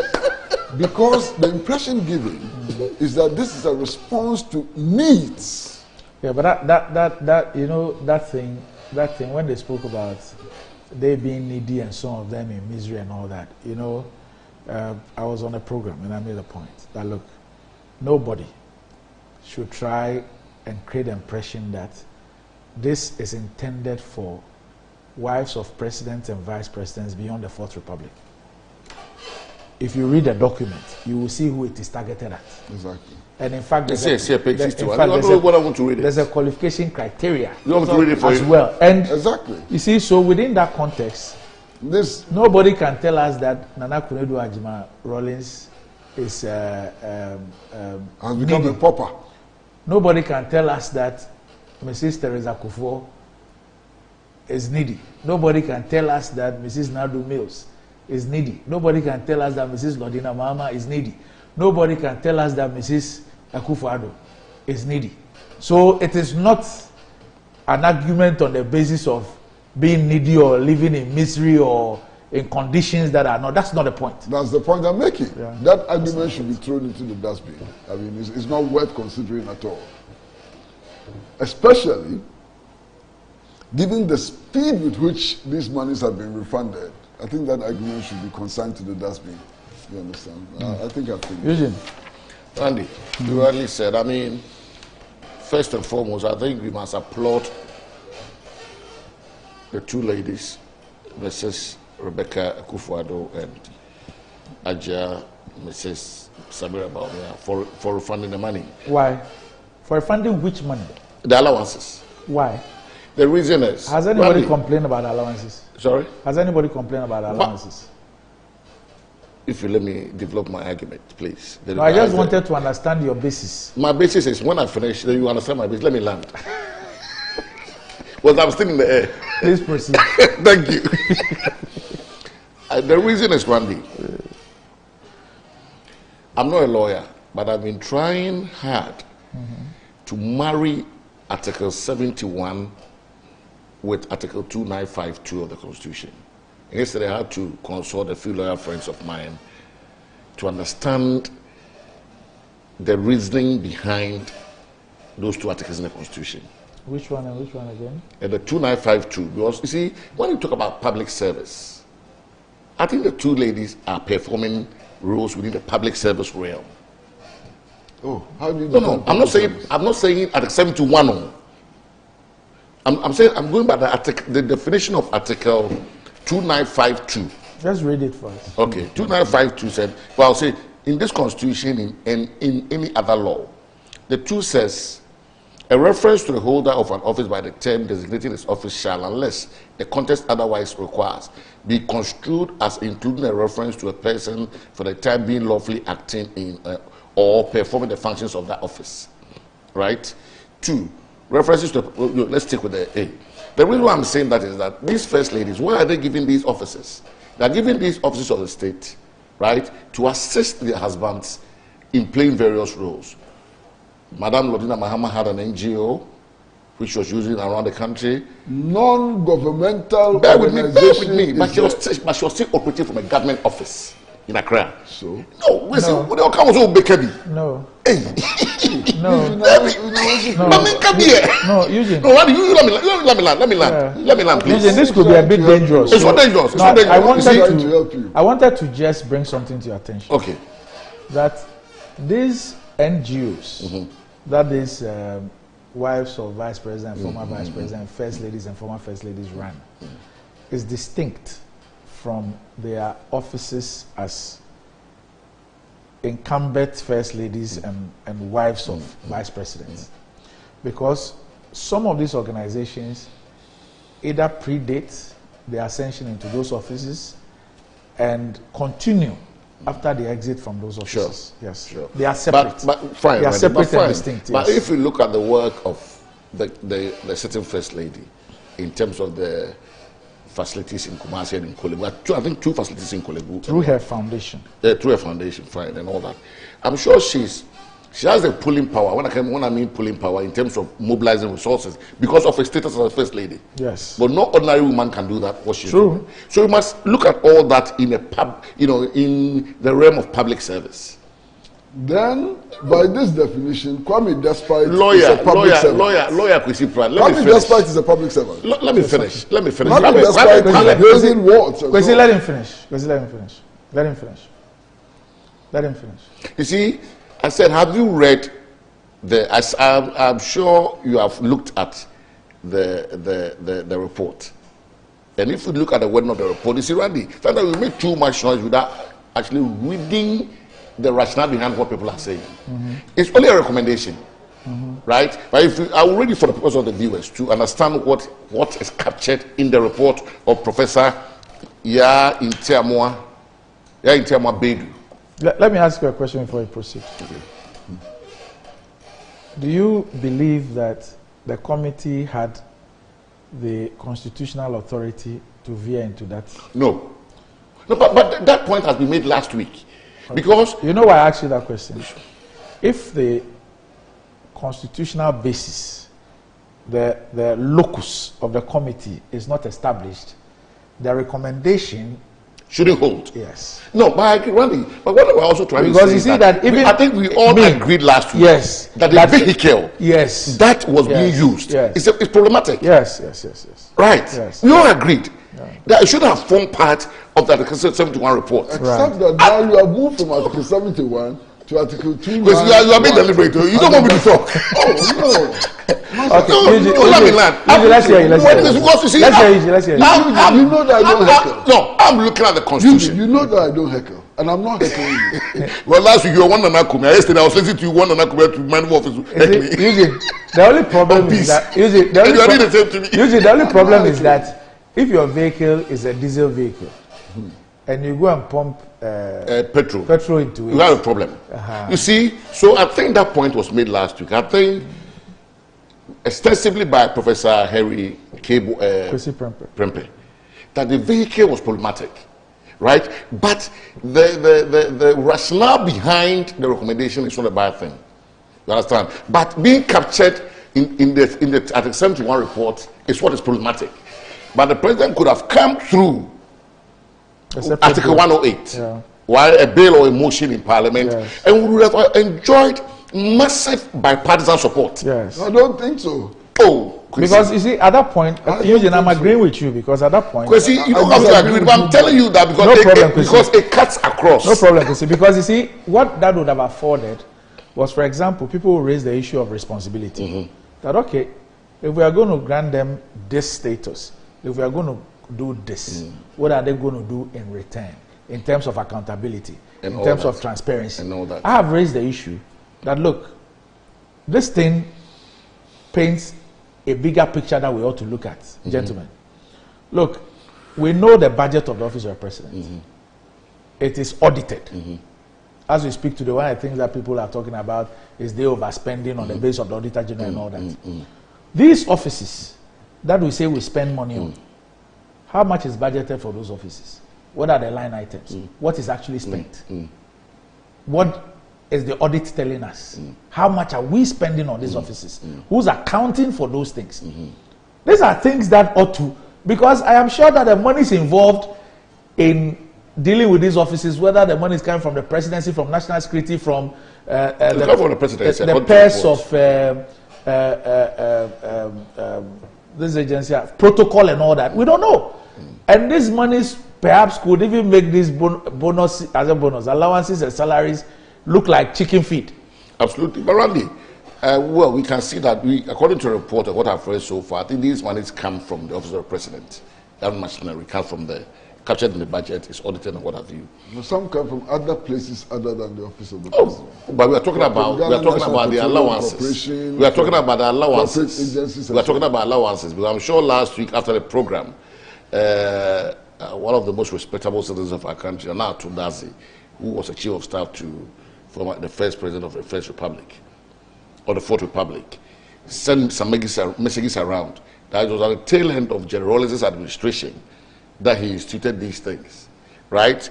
And even stated in one of his write-ups that the current president, Nana Addo Akufo-Addo, stood in for his mother, right? So it's something that had already been started, in the First Republic, first term of General Rawlings, and continue. You know that what you're saying is not true. No, bear with me. I'm saying Nana Atudazi's write-up. No, but your interpretation is wrong. Okay, you let me finish. When I finish, you can come and correct my interpretation.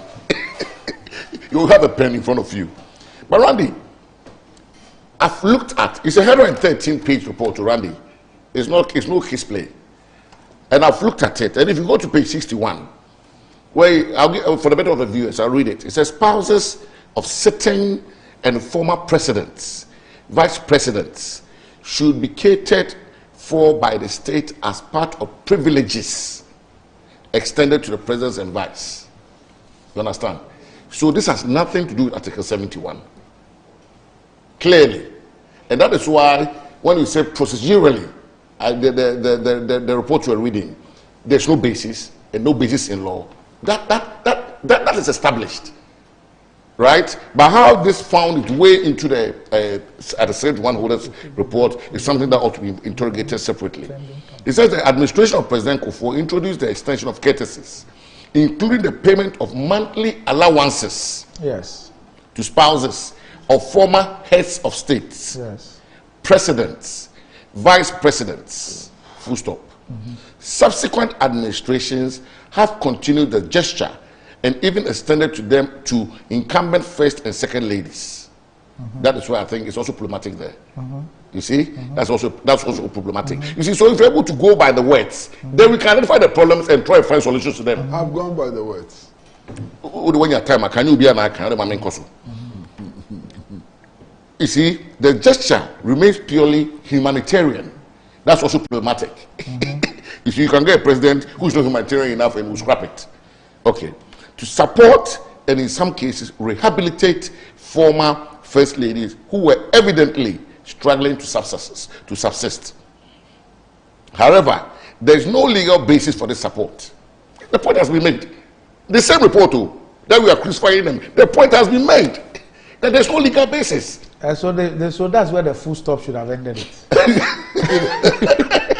Okay, you bear with me. There's no legal basis. You bear with me. There's no legal basis. Bear with me. So there's full stop there. There's full stop, yes, of course. But they continue. That's the committee recommends. That the support expended to spouses of presidents, former presidents, vice presidents, former vice presidents be regularized. So you see, the intent, good, vehicle, rickety. Yeah, you understand? The creation of the Constitution. No, I don't understand. Says something has no legal basis. What they are trying to say is some were struggling to subsist by law. They are former first ladies, right? So you must help them. That's where the issue is. You see, look, if you read this report, the qualification criteria that they put out there does not support the issue of some people who cannot be supported. So, for example, that's why I asked the question that the first ladies and wives of vice presidents in this Fourth Republic, which of them is a pauper and requires support? No, but Randy, we don't know that. You see, see, and nobody should get me wrong.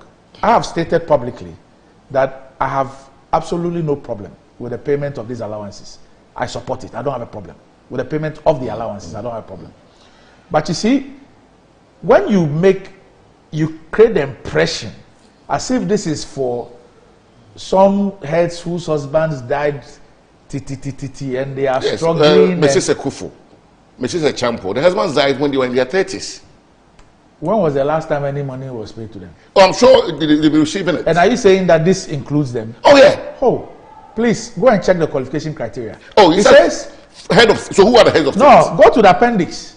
Okay, I'll check. Yeah, Mona, you tell us that the budget go to the appendix. When you go to the appendix, the qualification criteria is 1. So it excludes them. Are you saying? So listen, the qualification criteria talks about a spouse whose husband serves 2 terms, and a spouse whose husband completes 1 term. No, you're talking about president. You're talking about heads of state. I'm saying that when you go to the appendix, which gives you the criteria. Okay, I'll check it. But for the that's where the meat is. Okay, for the benefit of our viewers, you see, so Kwesi. No. Oh yes. So the thing is that I think the principle to support the spouse of presidents, vice president, what have you, we all support it. Me, I don't have a problem with it. I said it last week. If it came to parliament, I will campaign for it. I will vote for it. I don't have any issues with it.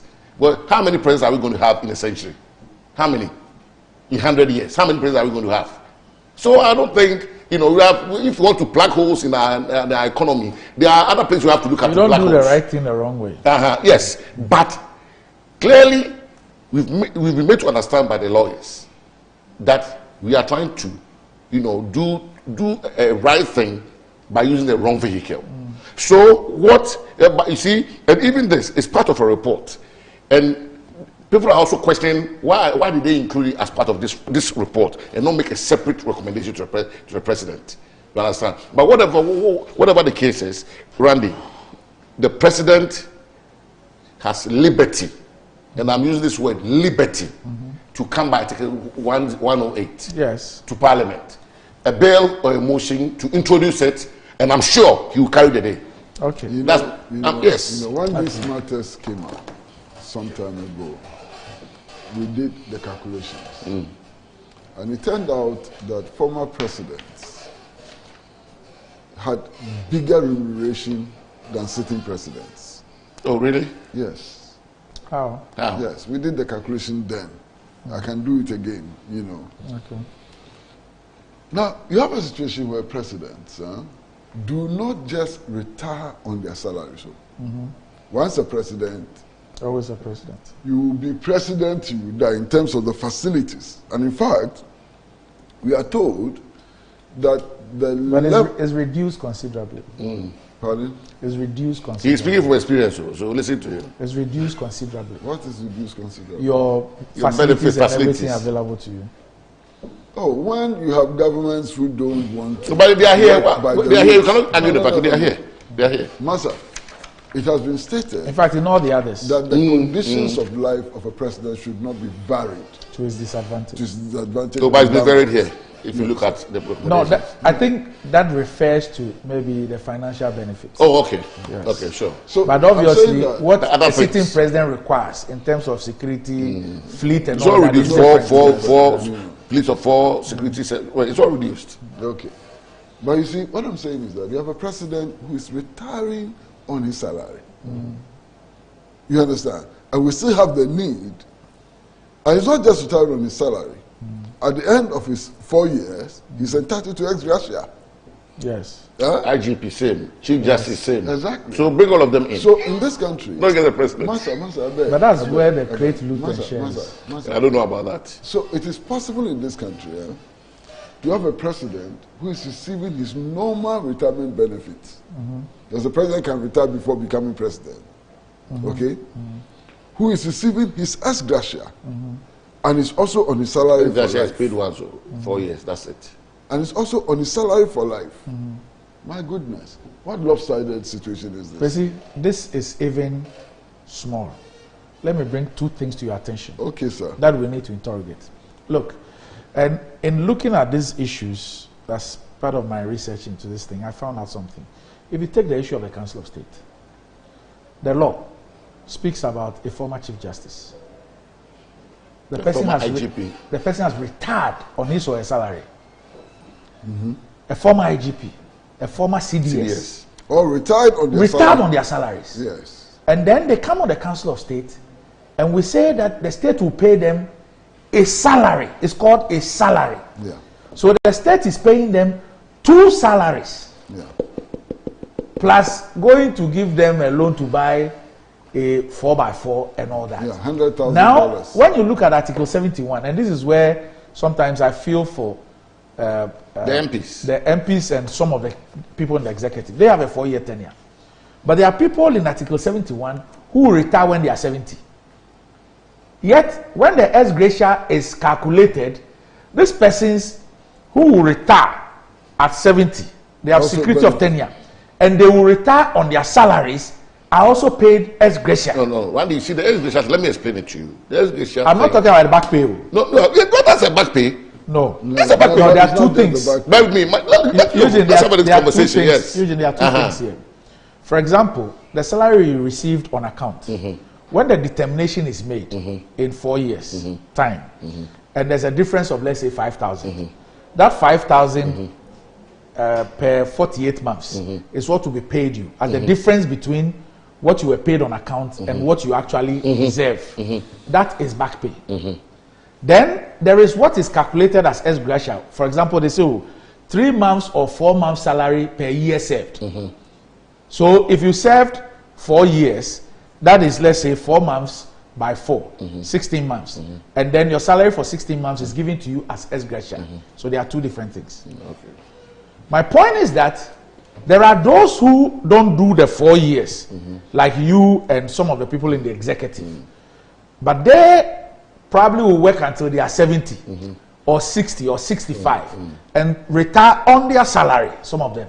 Yet, because the Article 71, that ex gratia every 4 years affects them. Why? Why do we do this? So there are people who've retired on their salary. The Constitution says that let your Council of State include them.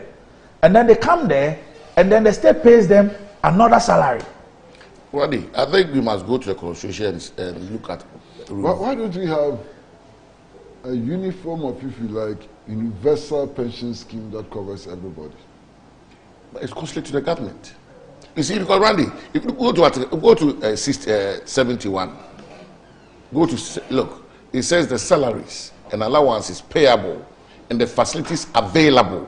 Look at the word, so allowances payable, facilities available to the president, the vice president, the chairman, and the other members of blah blah blah, be expenditure charged on the consolidated fund. So Randy, that's the question. And you see, this is the unfairness of MPs and why we have become endangered species in the eyes of many in this country. A judge from the High Court, Appeals Court, Supreme Court, they get free vehicles. Government buys it for them. Fueling. Like duty-free vehicles. Fueling, bought for them. Yes. Servicing, but done for them. Given to them oh, Mama, no see. I'm just making a point. It's maintained for them. Maintained for everything, done for them. Insurance. Yeah, Insurance. But those are duty posts. Bear with me. Bear with me. Yes. A minister who is not an MP comes through the back door because of the president appoints him. Right, gets in there. Well, that's not back door. It's whatever it is, because he's because he's not part of Article 71 till he becomes a minister. That's what I'm trying to say. I'm dealing with Article 71 holders, so I'm not saying I'm not demeaning anybody by just the words of Article 71. He comes in, he gets maybe 3 vehicles to himself, right, as a minister, fueled everything by the government, right. The minister non-MP sits in Parliament. He buys his, buy the car. He pays. The MP non-minister. MP non-minister. Sorry, thanks for the correction. Buys his own car. He doesn't buy the car. Well, whatever it is, but he pays for it. He pays $10,000. Randy, as I sit here since February, I've been paying 6,000 Ghana cedis every month. Only 40%. Oh, whatever. Look, let me talk.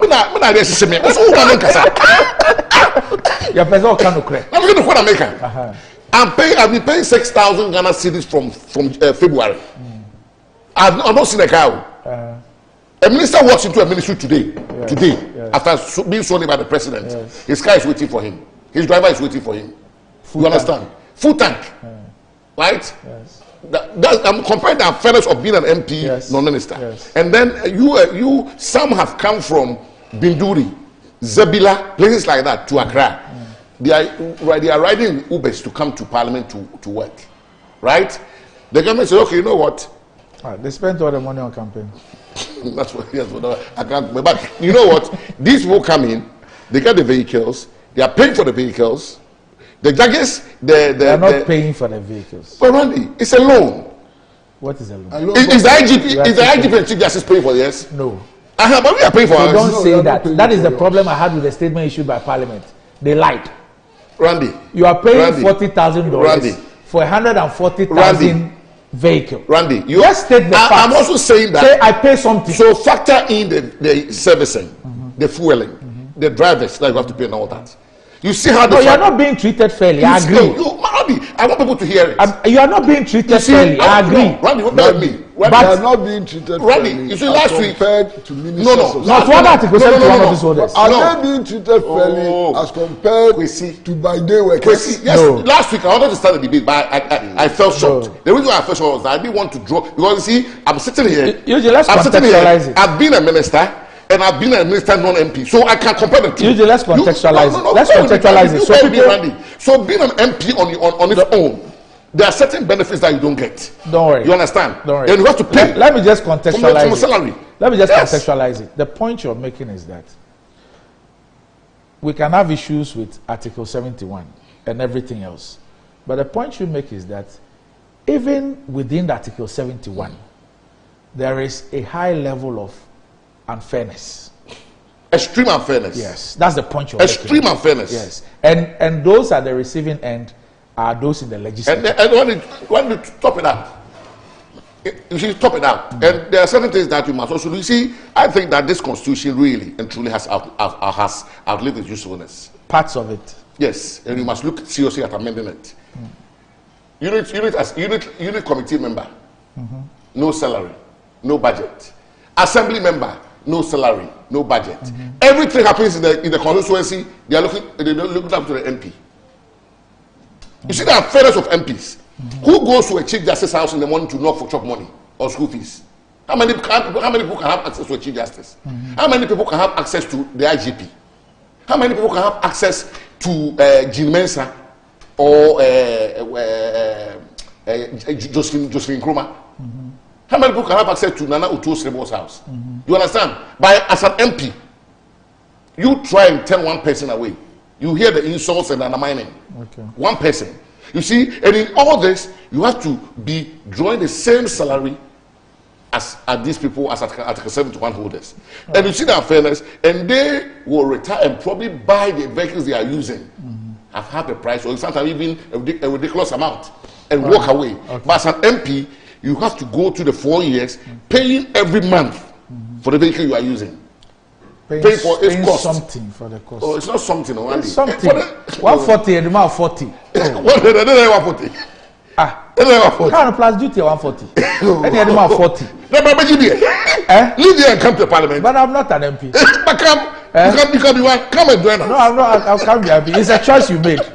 It's 40 for 4 years. Now if I tell you in Sanko Amaboy the last 4 years, you win for me. In Sawa? In Sawa. Okay. Randy, I'm headed towards 100,000 Ghana cedis. Okay. But in Sawa too. Yes. Do you want us to pay for your in Sawa? No, I'm telling you. So it's not come from the salary, the same salary, the same salary you are talking about. We need to you know what we have to go to. We need to go. Today is the birthday of one of our regular Monday panelists, Gabriela Tete. Hey, Gabby. Today is Gabby's birthday. Happy birthday, Gabby. Happy birthday to you, Gabriela. How old is she? How old is Gabriela? Oh, she's under 40. I'll ask her. She's under 40. Okay. Don't worry. My very good friend, Atu of Right Step Pig Farm. Today's your birthday. Happy birthday, Atu Red. Happy birthday to you. And Priska Nashon Wilson is also your birthday. Happy birthday to you. So that's Gabriela. Okay. Happy birthday, Gabriela. This is what you get by being on the panel. So, Kwesi and Eugene, I want you to watch something. It's called Trending. And it's coming after this break. I want you to watch it. Trending. Oh, after this program. What is trending? Okay. Yes. Wow. Yes. That's Gabby there. Yes. So Gabby is trending. No. Trending will be after the break. So thanks, Kwesi and Eugene, for joining me. We're back after this break.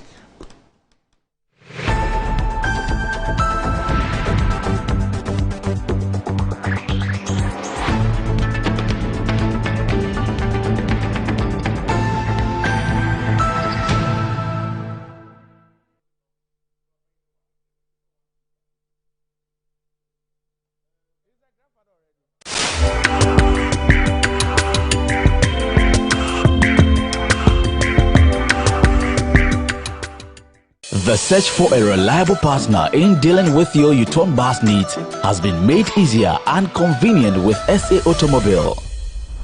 SA Automobile, formerly U-turn Ghana Limited, has been in the business of offering quality U-turn product and services at competitive rates. At SA Automobile, our team of expert staff, management, engineers, and mechanics professionally deal in the sale of U-turn buses, genuine spare parts, its repairs and maintenance at a highly effective workshop with remarkable speed. We also have available the sale of Camel car batteries, Weichai and Kia spare parts, Zonton coaches and light-duty vehicles for everyday movement. Contact us on 020-000-0831 or 054-555-7500. You can also email us info@saautomobilegh.com or visit our website at www.saautomobilegh.com. SA Automobile, the pleasure of doing business with you is all ours.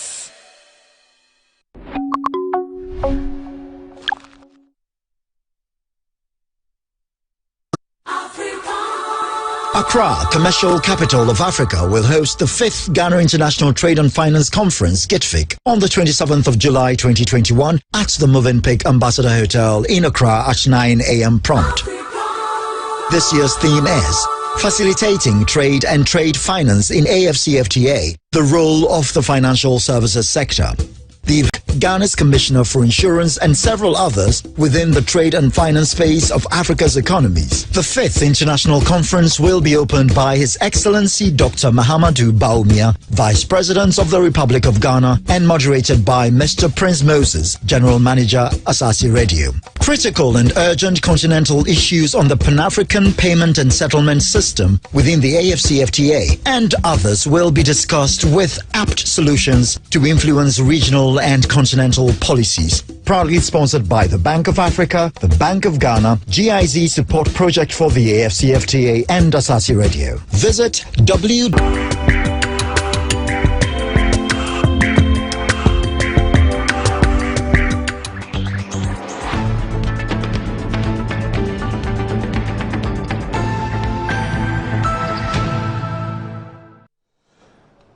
Right, welcome back to the show. It's still Good Morning Ghana, and this is what we call Good Morning Ghana Trends, and we actually look at the trending stories across the globe.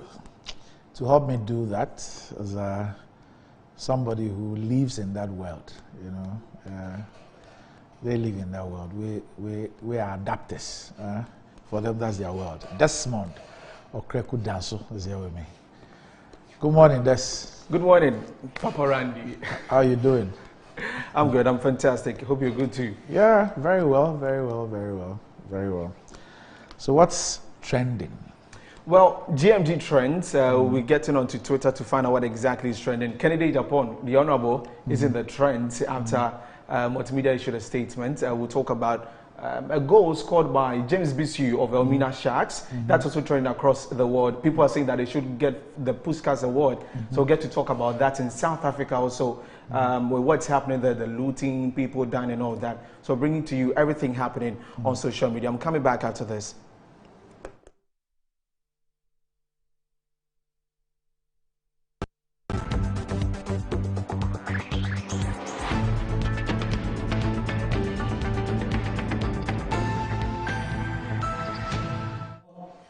All right, so let's begin with, Honorable Kennedy Japan. He's trending on Twitter, and the Multimedia Group has filed a formal complaint at the police CID seeking protection for its journalist, Erastus Asaridonko, following threats issued by the Asin Central MP. And a lot of people are talking about that on social media. Let's check out some of the reactions, what people are saying on social media. Of course, Honorable Kennedy Japan, we know him.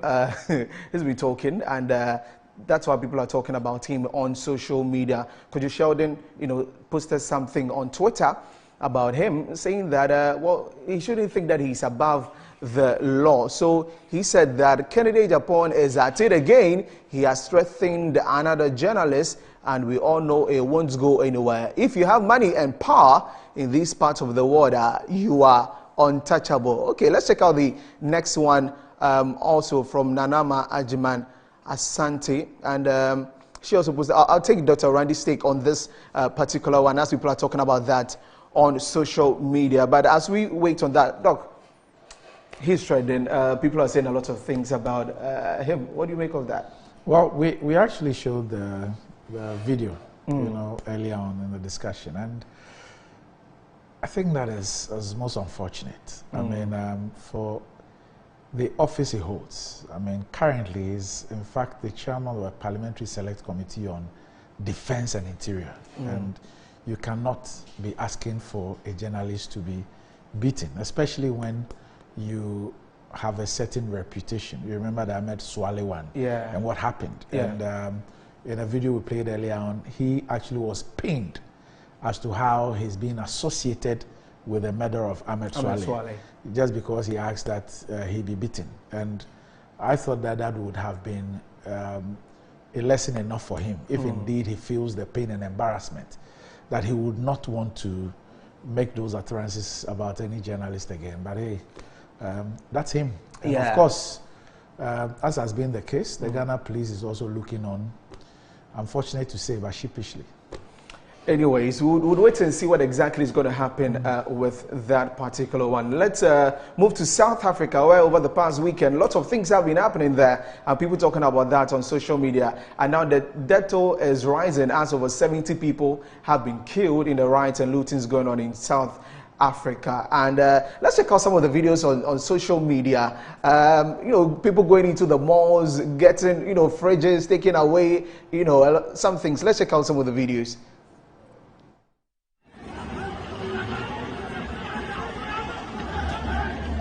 Right, this is how it is currently, Maryneil. Live gunshots being fired now here, all over the show. Right, burning. It's getting more and more violent, and there's still no sense. Current situation right now at Naka City, I'm only with the security officers, only security officers here. Two less according to the. So those are some of the videos being shown on Twitter. Some people in South Africa letting us know what exactly is happening there. And Doc, this is South Africa once again in the news after xenophobia issues, some years back. And this is what is happening. Over 70 people have died. It's very horrible that such a thing is happening after their ex-president Jacob Zuma has been jailed for sins that he committed. Well, two things. I mean, to see a former African president, going to jail is a rarity. Yeah, it's a rare thing to see. In this part of our world. And so you look at it and it tells you that, at least the law works elsewhere. It's something common in other parts of the world, but it's quite rare to see that happen in Africa. But you see, I think that his incarceration is just served as a catalyst for the abject poverty and inequality in the South African society to play up. I think that really is the issue. They're just taking advantage of it to do what they're doing, because what they're doing has nothing to do with the freedom of the former president. I think that is just the poverty and the inequality, and it's something that they really need to address. A lot of them are disappointed that since the breakdown of apartheid and the black South Africa, taking the helm of affairs, a lot has not been done, to reduce poverty or lift a lot of people out of poverty, and also look at how the inequality gap can be, closed. And so these are undercurrents. Like I said, the incarceration is only a catalyst for people to express their frustration. What has the incarceration of a president got to do with you carrying a fridge from a shop? And TV sets, furniture, all of that. They want to watch the Olympics. Anyway, still in South Africa, let's talk about this incident that happened. A building was on fire, and a baby was thrown, and it was just some way to watch. Let's watch that video.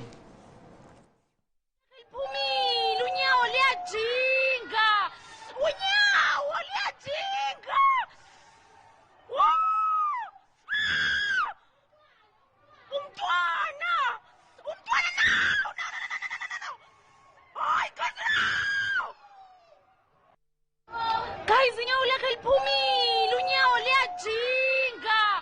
Unyawo liyajinga.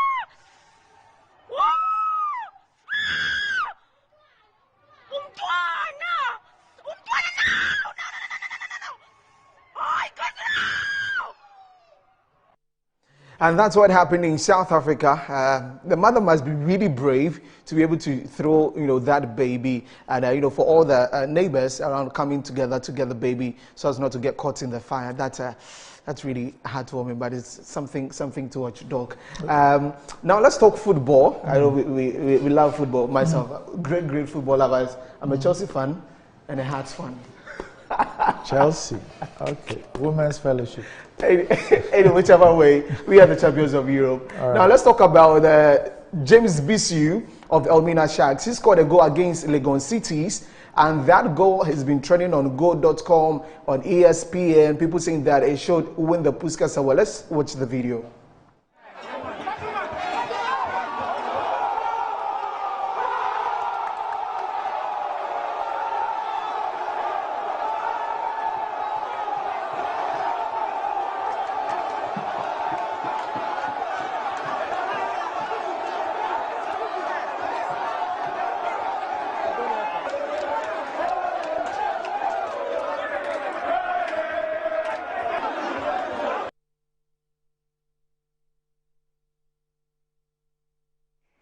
All right, so that's the goal scored by James Bisu of Elmina Sharks. And Doc, visionary. It reminds me of a similar goal scored by Bernard Dombotti. The crowd to focus. He scored something similar, but that's visionary. I mean, it takes a player who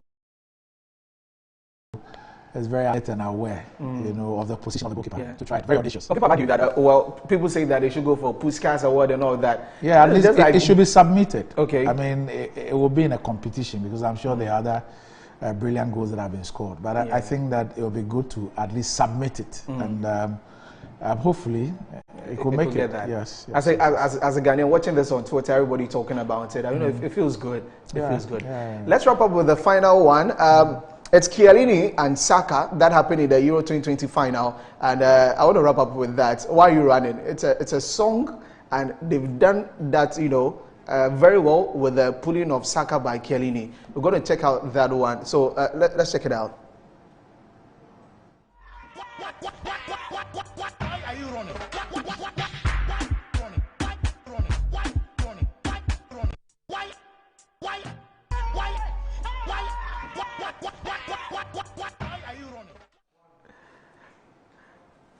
All right, so that's Why Are You Running? Chiellini getting Saka. Oh, why are you going? Why are you going? So, Doc, that's it. Thanks, Desmond, for joining me, and thanks for taking us through what's trending on social media. Thanks. Hope to see you again tomorrow. Definitely, I'll be back tomorrow with the latest on social media.